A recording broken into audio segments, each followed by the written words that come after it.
ಮುಂಬೈ ವಿಶ್ವವಿದ್ಯಾಲಯ ಕನ್ನಡ ವಿಭಾಗ ಈಗಾಗಲೇ ಪ್ರಥಮ ವರ್ಷದ ಸೆಮಿಸ್ಟರ್ ಅನ್ನ ಮುಗಿಸಿ ದ್ವಿತೀಯ ಸೆಮಿಸ್ಟರ್ಗೆ ನಾವು ಪದಾರ್ಪಣೆ ಮಾಡ್ತಾ ಇದ್ದೇವೆ.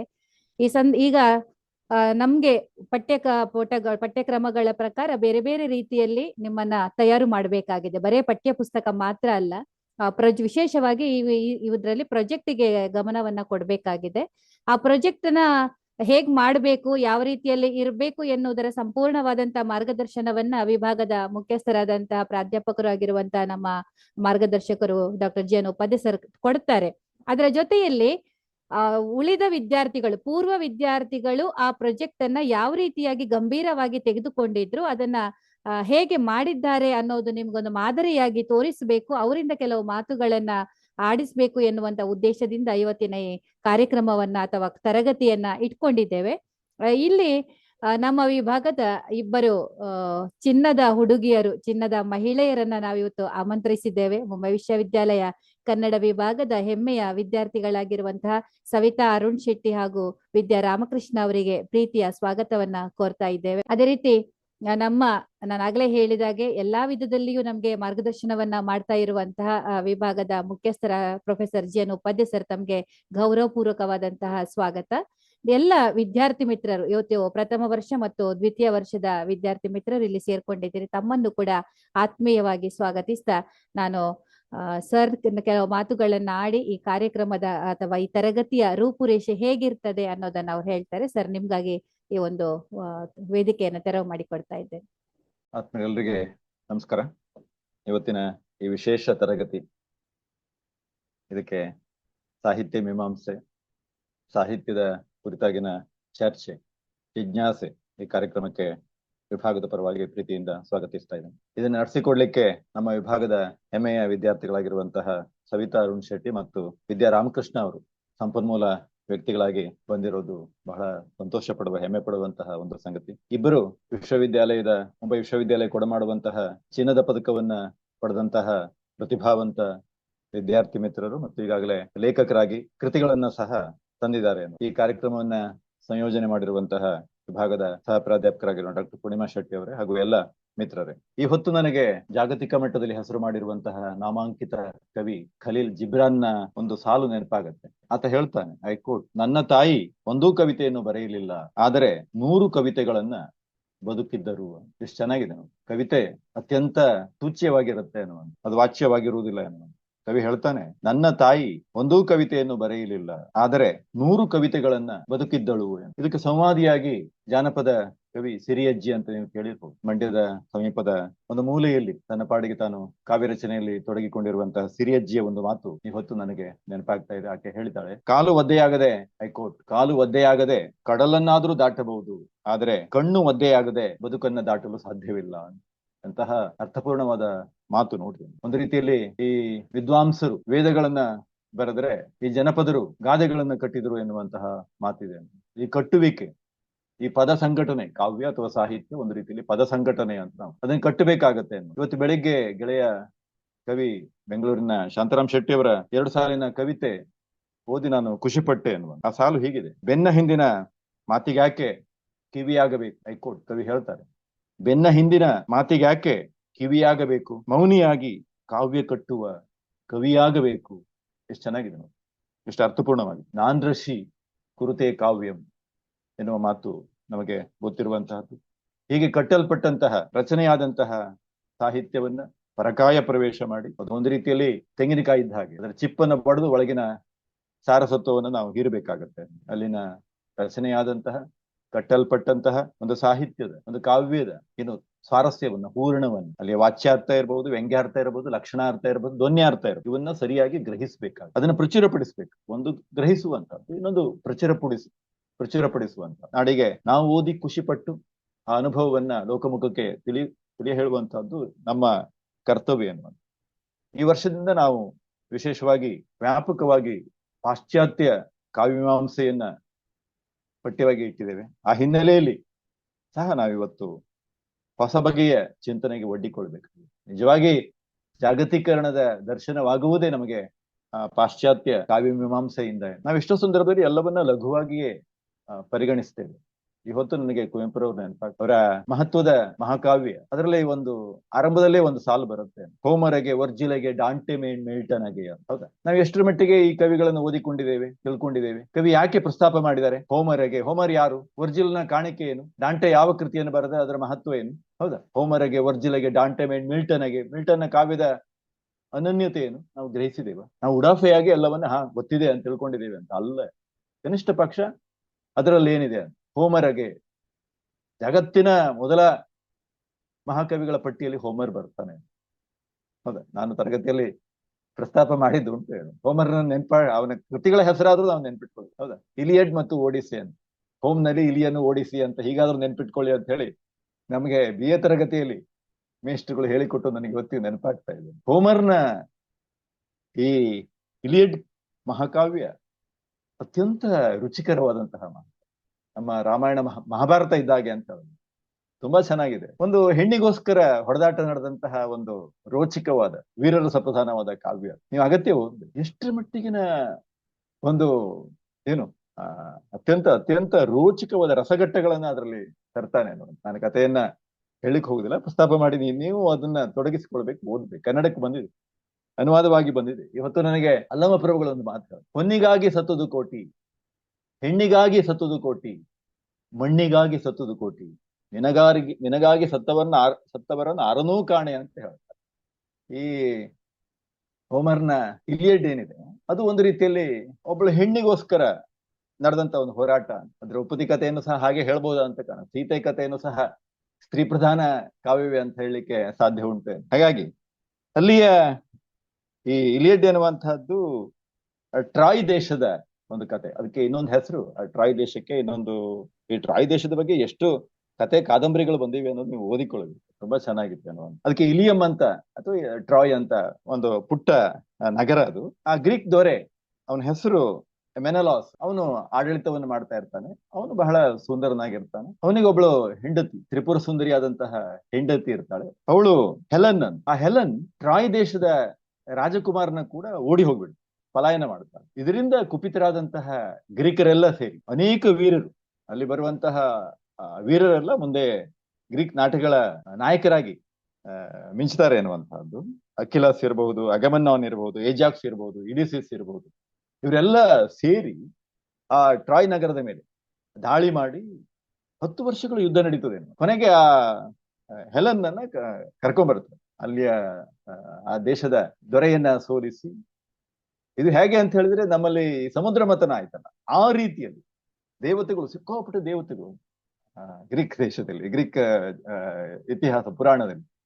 ಅಲ್ಲಿ ಒಂದಷ್ಟು ಪಕ್ಷ ಗ್ರೀಕರ ಪರವಾಗಿ, ಒಂದಷ್ಟು ದೇವತೆಗಳು ಈ ಟ್ರಾಯ್ ನಗರದ ಪರವಾಗಿ ಅನ್ನುವಂಥದ್ದು. ಹೀಗೆ ಅವರವರಲ್ಲೇ ಒಂದು ರೀತಿಯಲ್ಲಿ ಎತ್ತಿ ಕಟ್ಟಿ ಬಹಳಷ್ಟು ಯುದ್ಧಗಳು ನಡೆದು 10 ವರ್ಷಗಳು, ಆ 10 ವರ್ಷಗಳ ಅವಧಿಯ ಕಥೆಯನ್ನ ಅತ್ಯಂತ ಸೊಗಸಾಗಿ ಧ್ವನಿಪೂರ್ಣವಾಗಿ ಈ ಒಂದು ನಮ್ಮ ಹೋಮರ್ ಚಿತ್ರಣ ಮಾಡಿದ್ದಾನೆ. ಎಲ್ಲ ಒಂದು ರೀತಿಯಲ್ಲಿ ವೀರರ ಸಪ್ರಧಾನವಾದಂತಹ ಕಾವ್ಯವನ್ನು ಹೇಗೆ ಕಟ್ಟಬೇಕು, ಒಂದು ರೀತಿ ಜನಪದ ಮೂಲದ, ಅದು ಒಂದು ರೀತಿಯಲ್ಲಿ ದೇವತಾ ವರ್ಣನೆಯಿಂದಲೇ ಆ ಕಾವ್ಯ ಆರಂಭ ಆಗುತ್ತೆ. ದಯವಿಟ್ಟು ನೀವು ರುದ್ರನಾಟ್ಯಗಳು ಬರ್ತವೆ. ಗ್ರೀಕ್ ಸಾಹಿತ್ಯ ಅತ್ಯಂತ ಶ್ರೀಮಂತವಾದಂತಹ ಸಾಹಿತ್ಯ. ಹೋಮರ್ ಇದ್ದದ್ದು ಕ್ರಿಸ್ತಪೂರ್ವ 9ನೇ ಶತಮಾನದ ಮಹಾಕಾವ್ಯ. ನಂತರ ಬರೆದಂತಹ ಎರಡೇ ಮಹಾಕಾವ್ಯ ಅಂತ ಹೇಳಿದ್ರೆ, ಒಂದು ಇಲಿಯಡ್ ಮತ್ತೊಂದು ಒಡಿಸೆ. ಒಡಿಸೆನು ಅಂತಹ ಏನು ಆ ಮೂಲವನ್ನು ಓದಿಲ್ಲ, ಇದು ಮಾತ್ರ ಓದಿದ್ದು. ಒಡಿಸೆ ಅಂತಹ ಏನು ಹೇಳಿಕೊಳ್ಳುವ ಒಂದು ಏನು ಇದಲ್ಲ, ಇದು ಸಾಮಾನ್ಯ ಕಾವ್ಯ ಅಂತ. ಆದ್ರೆ ಈ ಒಂದು ಇಲಿಯಡ್ ಮಾತ್ರ ಅತ್ಯಂತ ನಮ್ಮ ಮಹಾಭಾರತದ ಕಥೆಯನ್ನ ನೆನಪಿಸುವಾಗ ಯಾರಾದ್ರೂ ತೌಲ್ನಿಕವಾಗಿ ಅಧ್ಯಯನವನ್ನು ಮಾಡಿದ್ದಾರೆ. ಅಷ್ಟು ಸೊಗಸಾದಂತಹ ಅತ್ಯಂತ ಪರಿಣಾಮಕಾರಿಯಾದಂತಹ ಒಂದು ಕಾವ್ಯ ಜಾಗತಿಕ ಮಟ್ಟದಲ್ಲಿ. ಆದ್ರಿಂದ ನಮ್ಮ ಕೇಶಿರಾಜ ಹೇಳ್ತಾನಲ್ಲ, ಗಜಗನ ಗುಣನಂದಿಯ ಮನಸ್ಸು ಜನ ಅಸಗನ ಚಂದ್ರಭಟ್ಟ ಅಂತ. ಹಾಗೆ ಕುವೆಂಪುರವರು ಹೋಮರಿಗೆ ವರ್ಜಿಲಗೆ, ಅವರು ವರ್ಜಿಲ್ ಅಂತಹ ಕಾವ್ಯವನ್ನು, ಡಾಂಟೆ ಡಿವೈನ್ ಕಾಮಿಡಿ ಅಂತ ಕೇಳಿದ್ರು, ಅಥವಾ ಮಿಲ್ಟನ್ನ ಪ್ಯಾರಡೈಸ್ ಲಾಸ್ಟ್, ಎಷ್ಟು ಚೆನ್ನಾಗಿದೆ. ಜಾಗತಿಕ ಸಾಹಿತ್ಯವನ್ನು ಸಹ ನಾವು ಓದಿಕೊಳ್ಳಿ. ಬರೇ ಕನ್ನಡ ಸಾಹಿತ್ಯ ಇವತ್ತು ಅನುವಾದದಲ್ಲಿ ಎಲ್ಲವೂ ಲಭ್ಯ ಇದೆ. ವ್ಯಾಪಕವಾಗಿ ಓದುವ ಅಧ್ಯಯನವನ್ನ ಮಾಡಬೇಕು. ಆ ದೃಷ್ಟಿಯಿಂದ ಪಾಶ್ಚಾತ್ಯ ಸಾಹಿತ್ಯವನ್ನ ಓದ್ಬೇಕು. ಅತ್ಯಂತ ಶ್ರೀಮಂತವಾದಂತಹ ಸಾಹಿತ್ಯ, ಬೇರೆ ಬೇರೆ ಯುರೋಪಿಯನ್ ರಾಷ್ಟ್ರಗಳಲ್ಲಿ ಇವೆ ಅನ್ನೋದನ್ನ ನಾವು ಮರಿಬಾರದು. ಈ ಹಿನ್ನೆಲೆಯಲ್ಲಿ ಒಂದು ಸಾಹಿತ್ಯ ಮೀಮಾಂಸೆ, ನಾವು ಕಾವ್ಯಮೀಮಾಂಸೆ ಅಂತ ಕರೀತಾರೆ. ಇವತ್ತಿನ ತರಗತಿ ಒಂದು ರೀತಿಯಲ್ಲಿ ಸಾಹಿತ್ಯ ಮೀಮಾಂಸೆ, ರಚನೆಯಾದಂತಹ ಸಾಹಿತ್ಯವನ್ನ ಅನ್ವಯಿಕವಾಗಿ ನೋಡುವಂತ, ಅದರಲ್ಲಿ ಎಷ್ಟರ ಮಟ್ಟಿಗೆ ಅದರ ಸಾರಸತ್ವ ಏನು ಅನ್ನೋದನ್ನ ಲೋಕಮುಖಕ್ಕೆ ಪರಿಚಯಿಸುವಂತಹ ಕೆಲಸವನ್ನ ನಮ್ಮ ಸವಿತಾ ಅರುಣ್ ಶೆಟ್ಟಿ ಅವರು ಈಗಾಗಲೇ ಮಾಡಿದ್ದಾರೆ. ಅವರ ಕೃತಿ ಸಹ ರಚನೆಯಾಗಿ ಅವರಿಗೆ ಸಾಕಷ್ಟು ಸಿದ್ಧಿ ಪ್ರಸಿದ್ಧಿಯನ್ನ ತಂದುಕೊಟ್ಟಿದೆ. ಬೆಳಕಿಂಡಿ ಅನ್ನುವ ಮಿತ್ರ ವೆಂಕಟರಾಜರವರ ಸಾಹಿತ್ಯದ ಅವಲೋಕನ. ಮಿತ್ರ ವೆಂಕಟರಾಜರವರು ಕನ್ನಡ ಸಾಹಿತ್ಯದ ಬಣ್ಣಬನಿಯನ್ನ ಹೆಚ್ಚಿಸಿದಂತಹ ಮಹತ್ವದ ಲೇಖಕ. ಅವರ ಸಮಗ್ರ ಸಾಹಿತ್ಯ ಕುರಿತು ಇವರೆಗೆ ಚರ್ಚೆ ಆಗಿರಲಿಲ್ಲ. ಆ ದೃಷ್ಟಿಯಿಂದ ಬಹಳ ಶ್ರಮಪಟ್ಟು ಒಂದು ಕೃತಿಯನ್ನ ರಚನೆ ಮಾಡುವುದು ಅಂತ ಹೇಳಿದ್ರೆ ಅದಕ್ಕೆ ಬಹುವಿಧವಾದಂತಹ ಪ್ರತಿಭೆ ಬೇಕಾಗತ್ತೆ, ಶ್ರಮ ಬೇಕಾಗತ್ತೆ, ವ್ಯಾಪಕ ಓದು ಅಧ್ಯಯನ ಬೇಕಾಗತ್ತೆ. ಅತ್ಯಂತ ನಿಷ್ಠೆಯಿಂದ ಕೆಲಸವನ್ನು ಮಾಡುತ್ತಾರೆ, ತಾಳ್ಮೆಯಿಂದ, ಶ್ರದ್ಧೆಯಿಂದ. ಆ ಎಲ್ಲ ಅಂಶಗಳು ಸವಿತಾ ಅರುಣ್ ಶೆಟ್ಟಿ ಅವರ ಬೆಳಕಿಂಡಿಯಲ್ಲಿ ಇದೆ. ಹಾಗಾಗಿ ಅವರು ಇವತ್ತು ಈ ಕೃತಿ ಕುರಿತು ಕೆಲವು ವಿಚಾರಗಳನ್ನ ಹಂಚಿಕೊಳ್ಳಿಕ್ಕಿದ್ದಾರೆ.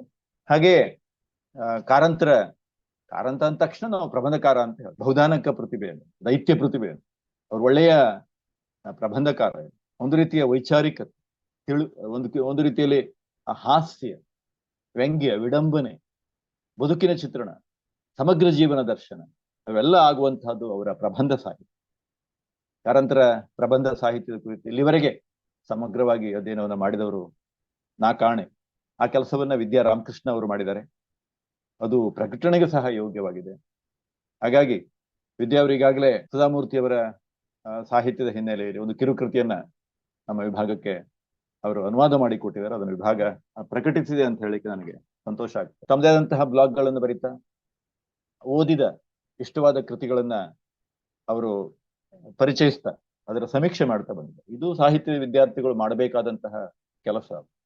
ಬಹಳ ಮಹತ್ವದ ಕನ್ನಡದ 2 ಕೃತಿಗಳಾದಂತಹ ನೆನಪಿನ ದೋಣಿಯಲ್ಲಿ ಮತ್ತು ಹುಚ್ಚು ಮನಸ್ಸಿನ ಹತ್ತುಮುಖಗಳ ಹಿನ್ನೆಲೆಯಲ್ಲಿ ಕಾರಂತರ ಆತ್ಮಕಥೆಗಳು ಮತ್ತು ಕುವೆಂಪುರವರ ಆತ್ಮಕಥೆ ಹಿನ್ನೆಲೆಯಲ್ಲಿ ಅವರು ತೌಲ್ನಿಕವಾಗಿ ಅಧ್ಯಯನವನ್ನು ಮಾಡಿ ಒಂದು ಒಳ್ಳೆಯ ಸಂಪ್ರಬಂಧವನ್ನು ಸಹ ರಚನೆ ಮಾಡಿದ್ದಾರೆ. ನಿಜವಾಗಿ ಇವೆಲ್ಲವೂ ವಿಭಾಗದ ವಿದ್ಯಾರ್ಥಿಗಳ ಸಾಧನೆ ಅಂತ ನಾನು ಅನ್ಕೊಂಡಿದ್ದೀನಿ.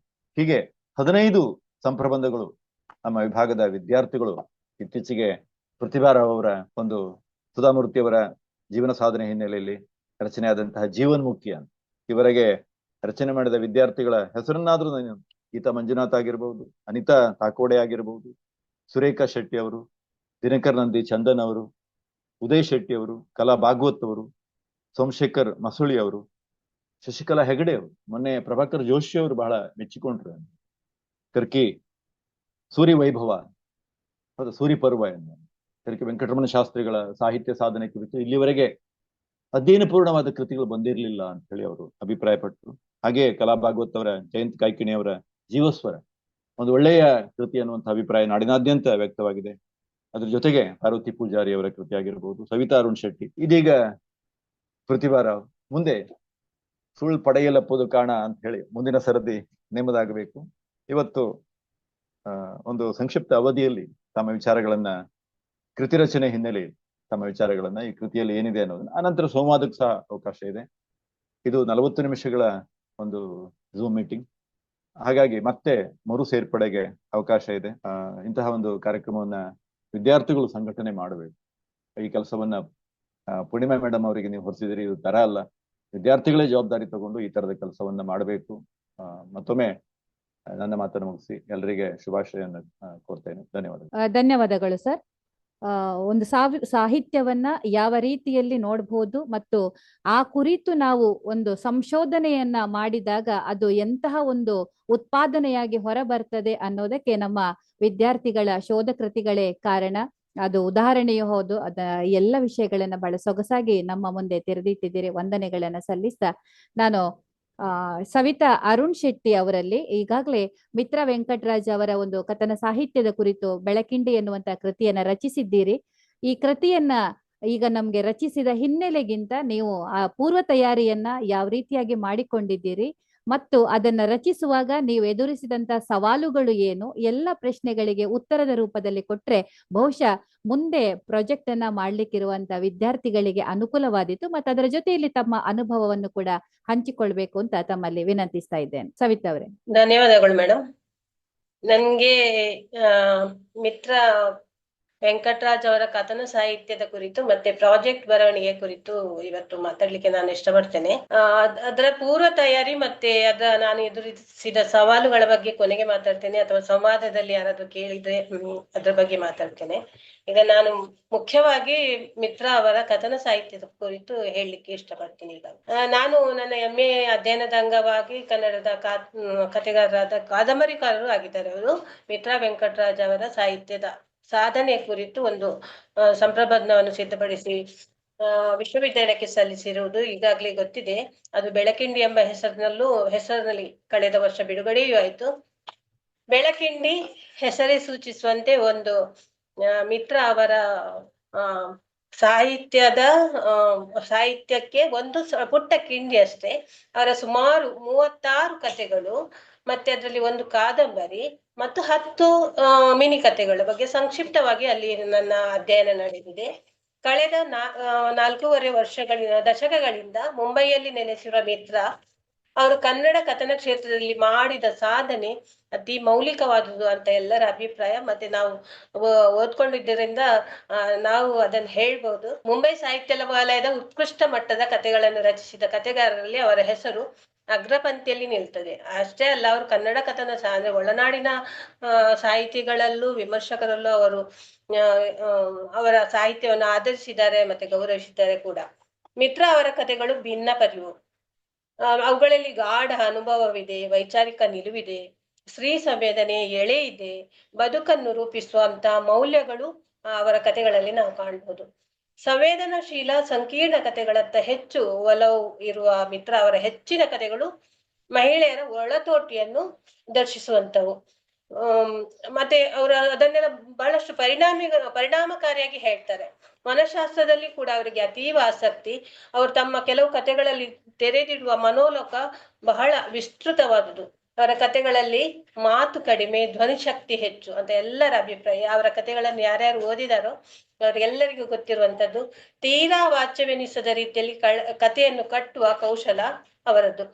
ಇಷ್ಟಾದರೂ ಮಿತ್ರ ಅವರ ಸಣ್ಣ ಕಥೆಗಳ ವೈಶಿಷ್ಟ್ಯವನ್ನು ವಿವೇಚಿಸುವ, ವಿಶ್ಲೇಷಿಸುವ, ವಿಮರ್ಶಾತ್ಮಕವಾಗಿ ತೂಗಿ ನೋಡಿ ಸ್ಥಾನಮಾನವನ್ನು ನಿರ್ಧರಿಸುವ ಹಾಗೂ ಮೌಲ್ಯಮಾಪನ ಮಾಡುವ ಕೆಲಸ ಆಗಿಲ್ಲ. ಮತ್ತೆ ಅದರ ಅಗತ್ಯ ಇದೆ ಅಂತ ನಮ್ಮ ಗುರುಗಳಾದ ಪ್ರೊಫೆಸರ್ GN ಉಪಾಧ್ಯಾಯ ಅವರು ನನ್ನ MA ಅಧ್ಯಯನದ ಸಂದರ್ಭದಲ್ಲಿ ತಿಳಿಸಿದರು.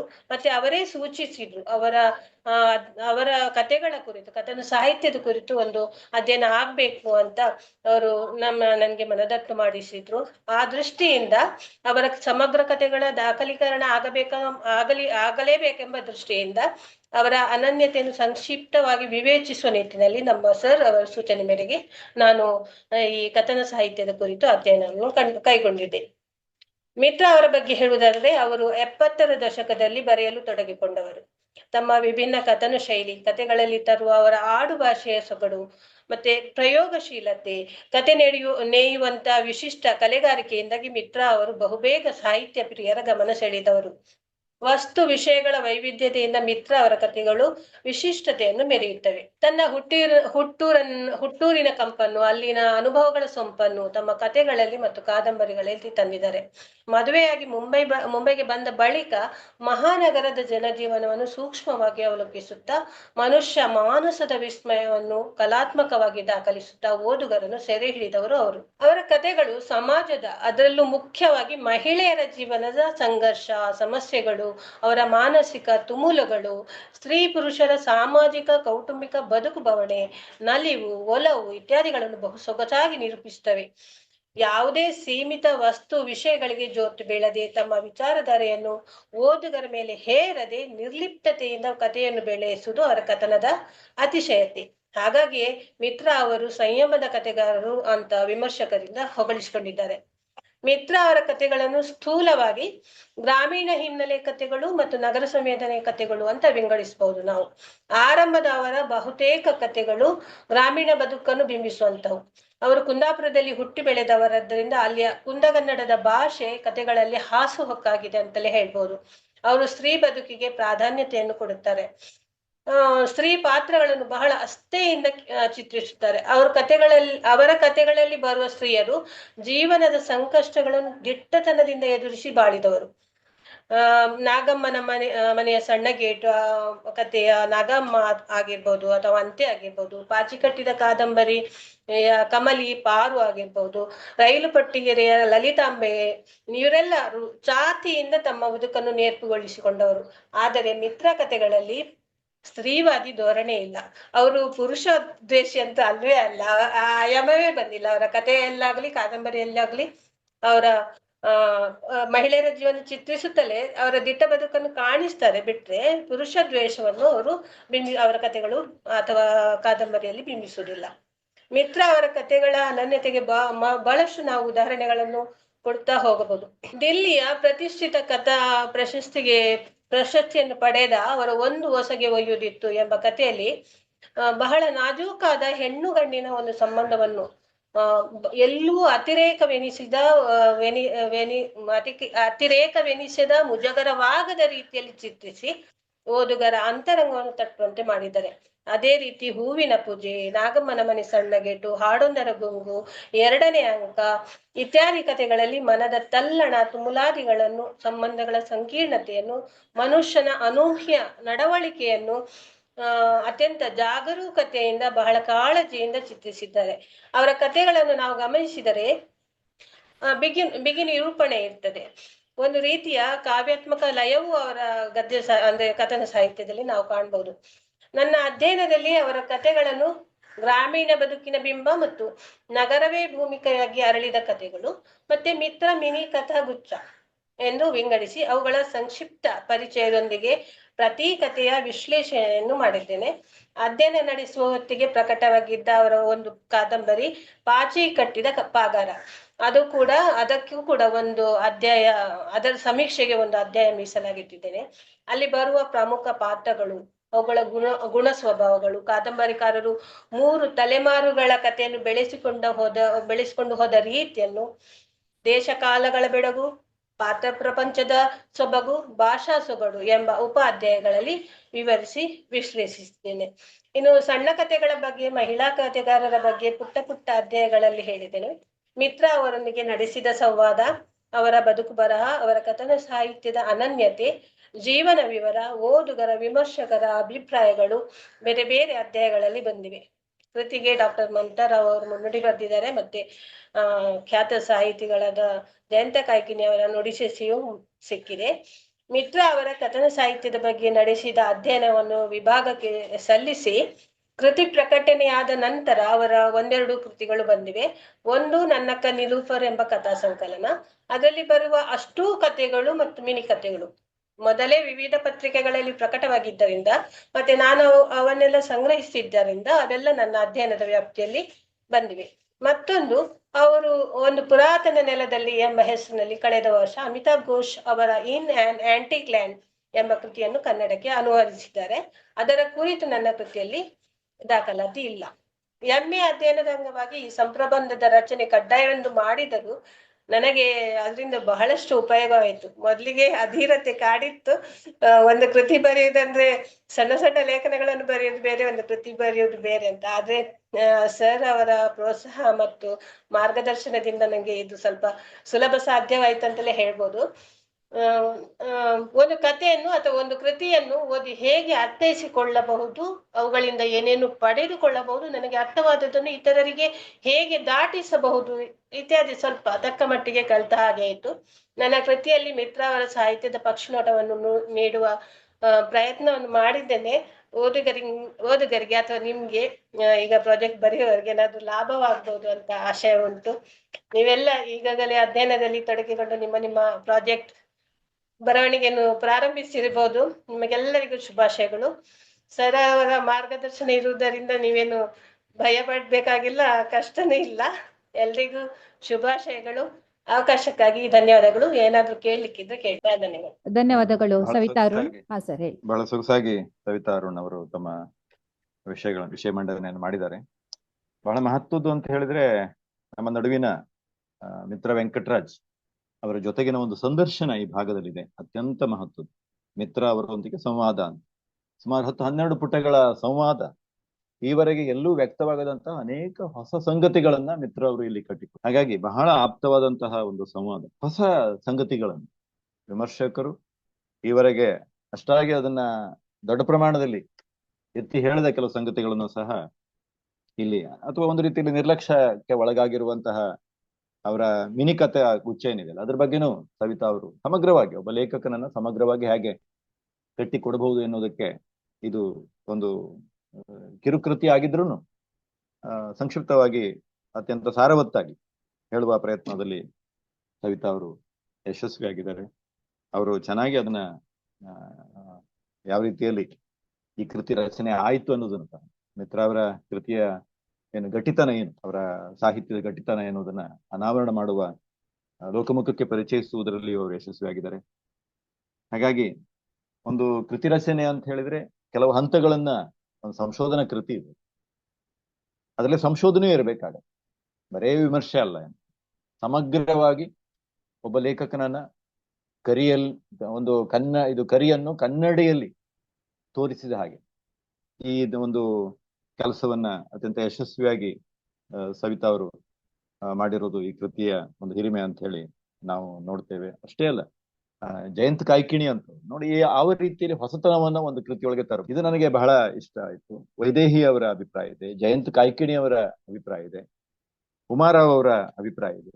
ಹೀಗಾಗಿ ಒಂದು ಕೃತಿಯನ್ನ ತುಸು ಭಿನ್ನ ಬಗೆಯಲ್ಲಿ ನಾವು ಸಾದರಪಡಿಸ್ಲಿಕ್ಕೆ ಸಾಧ್ಯ ಇದೆ ಅನ್ನೋದನ್ನ ಈ ಕೃತಿ ಮುಖಾಂತರವಾಗಿ ನಮಗೆ ದಕ್ಕಿದೆ. ಸಾಕಷ್ಟು ಸಮಕಾಲೀನ ಲೇಖಕರನ್ನು ಸಹ ಅವರು ತೂಗಿ ನೋಡಿ ಬೆಲೆಯನ್ನು ಕಟ್ಟುವ ಕೆಲಸವನ್ನು ಮಾಡಿದೆ, ಬೆಲೆ ಕಟ್ಟುವ ಕೆಲಸ, ಬರೇ ಹೊಗಳಿಕೆ ಅಲ್ಲ, ಅದರ ಮಿತಿಗಳನ್ನು ಸಹ ಗುರುತಿಸಿದ. ಹಾಗಾಗಿ ಒಂದು ರೀತಿಯಲ್ಲಿ ಸಾಹಿತ್ಯ ಮೀಮಾಂಸೆ ಈ ಕೃತಿಯಲ್ಲಿ ಅರಳಿದೆ ಅಂತ ನಾನು ಅನ್ಕೊಂಡು, ಇದು ಒಂದು ಒಳ್ಳೆಯ ಪ್ರಯತ್ನ. ಹಾಗಾಗಿ ಏನಾದ್ರೂ ಇನ್ನೂ ಒಂದು 5 ನಿಮಿಷ ಅವಕಾಶ ಇರೋದ್ರಿಂದ ಅನಂತರ ವಿದ್ಯಾರಾಮಕೃಷ್ಣ ಅವರ ಒಂದು 2ನೇ ಹಂತಕ್ಕೆ ಹೋಗೋಣ. ಸಮಯದ ಮಿತಿಯಲ್ಲಿ ಮಧ್ಯದಲ್ಲಿ ಇದಾಗೋದು ಬೇಡ. ಕೃತಿ ರಚನೆಯ ಹಿನ್ನೆಲೆಯಲ್ಲಿ ಅಥವಾ ಒಂದು ಪ್ರಾಜೆಕ್ಟ್ ಅನ್ನ ಸಿದ್ಧಪಡಿಸುವ ಸಂದರ್ಭದಲ್ಲಿ ಯಾವ ರೀತಿಯ ಪೂರ್ವ ತಯಾರಿ ಮಾಡಿಕೊಳ್ಬೇಕು ಅಂತ ಹೇಳಿ ಸವಿತಾ ಅವರು ಹೇಳೋದಿದ್ರೆ ಹೇಳ್ಬಹುದು. ಸಂವಾದಕ್ಕೆ ಸಹ ಅವಕಾಶ ಇದೆ. ಅಥವಾ ವಿದ್ಯಾರ್ಥಿಗಳ ಪ್ರಶ್ನೆ ಇದ್ರೆ ವಿದ್ಯಾರ್ಥಿಗಳು ಪ್ರಶ್ನೆಗಳನ್ನ ಅಗತ್ಯ ಕೇಳಬೇಕು. ಪ್ರಶ್ನೆಗಳನ್ನ ಕೇಳದೆ ಇದ್ರೆ ನೀವು ಬೆಳೆಯೋದೇ ಇಲ್ಲ. ಸಂವಾದದಲ್ಲಿ ಪಾಲ್ಗೊಳ್ಳದೆ ಇದ್ರೆ ನೀವು ಯಾವ ಕೆಲಸವನ್ನು ಮಾಡ್ಲಿಕ್ಕೂ ಸಾಧ್ಯವಿಲ್ಲ. ಅದರಿಂದ ಸಂವಾದದಲ್ಲಿ ಸರ್, ಅವರು ಸವಿತಾರವ್ರ ಕೇಳಿ ಹೇಗೆ ಶುರು ಮಾಡಿದ್ರು, ಎಲ್ಲಿಂದ ಶುರು ಅಂದ್ರೆ ನಮ್ಗೆ ಏನ್ ಐಡಿಯಾ ಇಲ್ಲ. ಸೊ ಸವಿತಾರವರಿಗೆ ಕೇಳಿ ಮ್ಯಾಮ್ ಎಲ್ಲಿಂದ ಶುರು ಮಾಡಿದ್ರಿ ಅಂತ, ಮೊದ್ಲು ಅಂತ ಏನ್ ಮಾಡಿದ್ರಿ ಅಂತ ಕೃತಿ ಬರೀಬೇಕಾದ್ರೆ? ಕೃತಿ ಸರ್ ಸೂಚಿಸಿದ್ರು ಮಿತ್ರ ಅವರ ಕಥನ ಸಾಹಿತ್ಯದ ಬಗ್ಗೆ. ಮಿತ್ರ ನಾನು ಓದ್ಕೊಂಡಿದ್ದೆ, ಆದ್ರೆ ಕೃತಿ ರೂಪದಲ್ಲಿ ಓದ್ಕೊಂಡಿಲ್ಲ ನಾನು. ಅದು ಪತ್ರಿಕೆಗಳಲ್ಲಿ ಪ್ರಕಟವಾಗಿತ್ತಲ್ಲ, ಅವಾಗ ನಾನು ಓದ್ಕೊಂಡಿದ್ದೆ. ಅದು ಬಿಟ್ರೆ ಕೃತಿಯನ್ನು ನಾನು ಮೊದ್ಲು ಅವರ 3 ಕಥಾ ಸಂಕಲನಗಳು ಪ್ರಕಟವಾಗಿದ್ರು, ಅದನ್ನು ನಾನು 3 ಬಾರಿ ಓದಿದ್ದೇನೆ. ಅಂದ್ರೆ ನಂಗೆ ಅದ್ರ ಒಳಗೆ ಏನಿದೆ, ಮತ್ತೆ ನನಗೆ ಸಂವಾದಕ್ಕೂ ಆ ಕಥೆಗಳ ಬಗ್ಗೆನೇ ಅವರ ಹತ್ರ ಮಾತಾಡ್ಲಿಕ್ಕೆ ಇದ್ದಿದ್ರಿಂದ ನಾನು ಕಥೆಯನ್ನು ಮತ್ತೆ ಕಾದಂಬರಿಯನ್ನು 3 ಬಾರಿ ಓದಿದ್ದೇನೆ. ಅದ್ರಲ್ಲಿ ಏನಿದೆ ಅಂಶ, ಯಾವ ರೀತಿ ಅವರು ಅವರ ಕತೆ ಬರೆಯುವ ಶೈಲಿ ಆಗ್ಲಿ, ಅಥವಾ ಅವರು ಆರಿಸಿಕೊಳ್ಳುವ ವಸ್ತು ಆಗ್ಲಿ, ಅವರು ಪ್ರಯೋಗಶೀಲರು. ಬೇರೆ ಬೇರೆ ವಸ್ತುಗಳನ್ನು ಆರಿಸಿಕೊಂಡಿದ್ದಾರೆ ಅವರ ಕಥನಗಳಲ್ಲಿ. ಮತ್ತೆ ಅವ್ರ ಮನೋಲೋಕ ತುಂಬಾ ತುಂಬಾ ಚೆನ್ನಾಗಿ ಚಿತ್ರಿಸ್ತಾರೆ ಅಂತ ನಾನು ಮೊದ್ಲೇ ಹೇಳಿದ್ದೆ. ಅವರು ಸೂಕ್ಷ್ಮ ನಿರೀಕ್ಷಣೆಯ ದೃಷ್ಟಿ ಅಂತ ಹೇಳ್ಬೋದು. ಮತ್ತೆ ಅವರು ಬರೆಯುವ ಶೈಲಿ ಬೇರೆ, ಮತ್ತೆ ಅವರು ತರುವ ವಸ್ತು ವಿಷಯಗಳು ಬೇರೆ. ಅದು ಈಗಾಗಲೇ ನಾನು ಆವಾಗ ಹೇಳಿದೆ. ಹಾಗಾಗಿ ತಯಾರಿ ಅಂದ್ರೆ ಅದು. ಮತ್ತೊಂದು ನಮ್ಮ HBN ರಾವ್ ಮತ್ತೆ ಸರ್ ಅವರ ಸಂಪಾದಕತ್ವದಲ್ಲಿ ಮಿತ್ರಾವಳಿ ಎಂಬ ಒಂದು ಅವರ ಅಭಿನಂದನಾ ಗ್ರಂಥ ಪ್ರಕಟವಾಗಿತ್ತು. ಅದರಲ್ಲಿ ಸುಮಾರು ಅವರ ಓದುಗರು, ವಿಮರ್ಶಕರು ಎಲ್ಲ ಅವರ ಕಥೆಗಳ ಬಗ್ಗೆ ಹೇಳಿದ್ರು. ಅದು ಕೂಡ ನನಗೆ ತುಂಬಾ ಉಪಯೋಗ ಆಯ್ತು. ನಾನು ಅದನ್ನು ಓದಿ ಒಂದು ಸ್ಥೂಲವಾಗಿ ಅರ್ಥ ಮಾಡಿಕೊಳ್ಳಿಕ್ಕೆ ಸಾಧ್ಯವಾಯ್ತು. ಮತ್ತೆ ಹೇಗೂ ಮಿತ್ರ ಮೇಡಮ್ ಅವರ ಬಗ್ಗೆ ಬಂದಿದ್ದ ಲೇಖನಗಳು, ಅಥವಾ ಅವರೇ ಅವರ ಬಗ್ಗೆ ಹೇಳಿಕೊಂಡಿದ್ದ ಲೇಖನಗಳು, ಅವರ ಕಥೆಗಳ ಬಗ್ಗೆ ಹೇಳಿಕೊಂಡಿದ್ದು, ಬೇರೆಯವರು ಬಂದಿದ್ದು, ಅವರು ಹೇಳಿದ್ದು ಇದೆಲ್ಲ, ಮತ್ತೆ ಸರ್ ಅವರ ಒಂದು ಸಂದರ್ಶನವೂ ಕೂಡ ಇತ್ತು.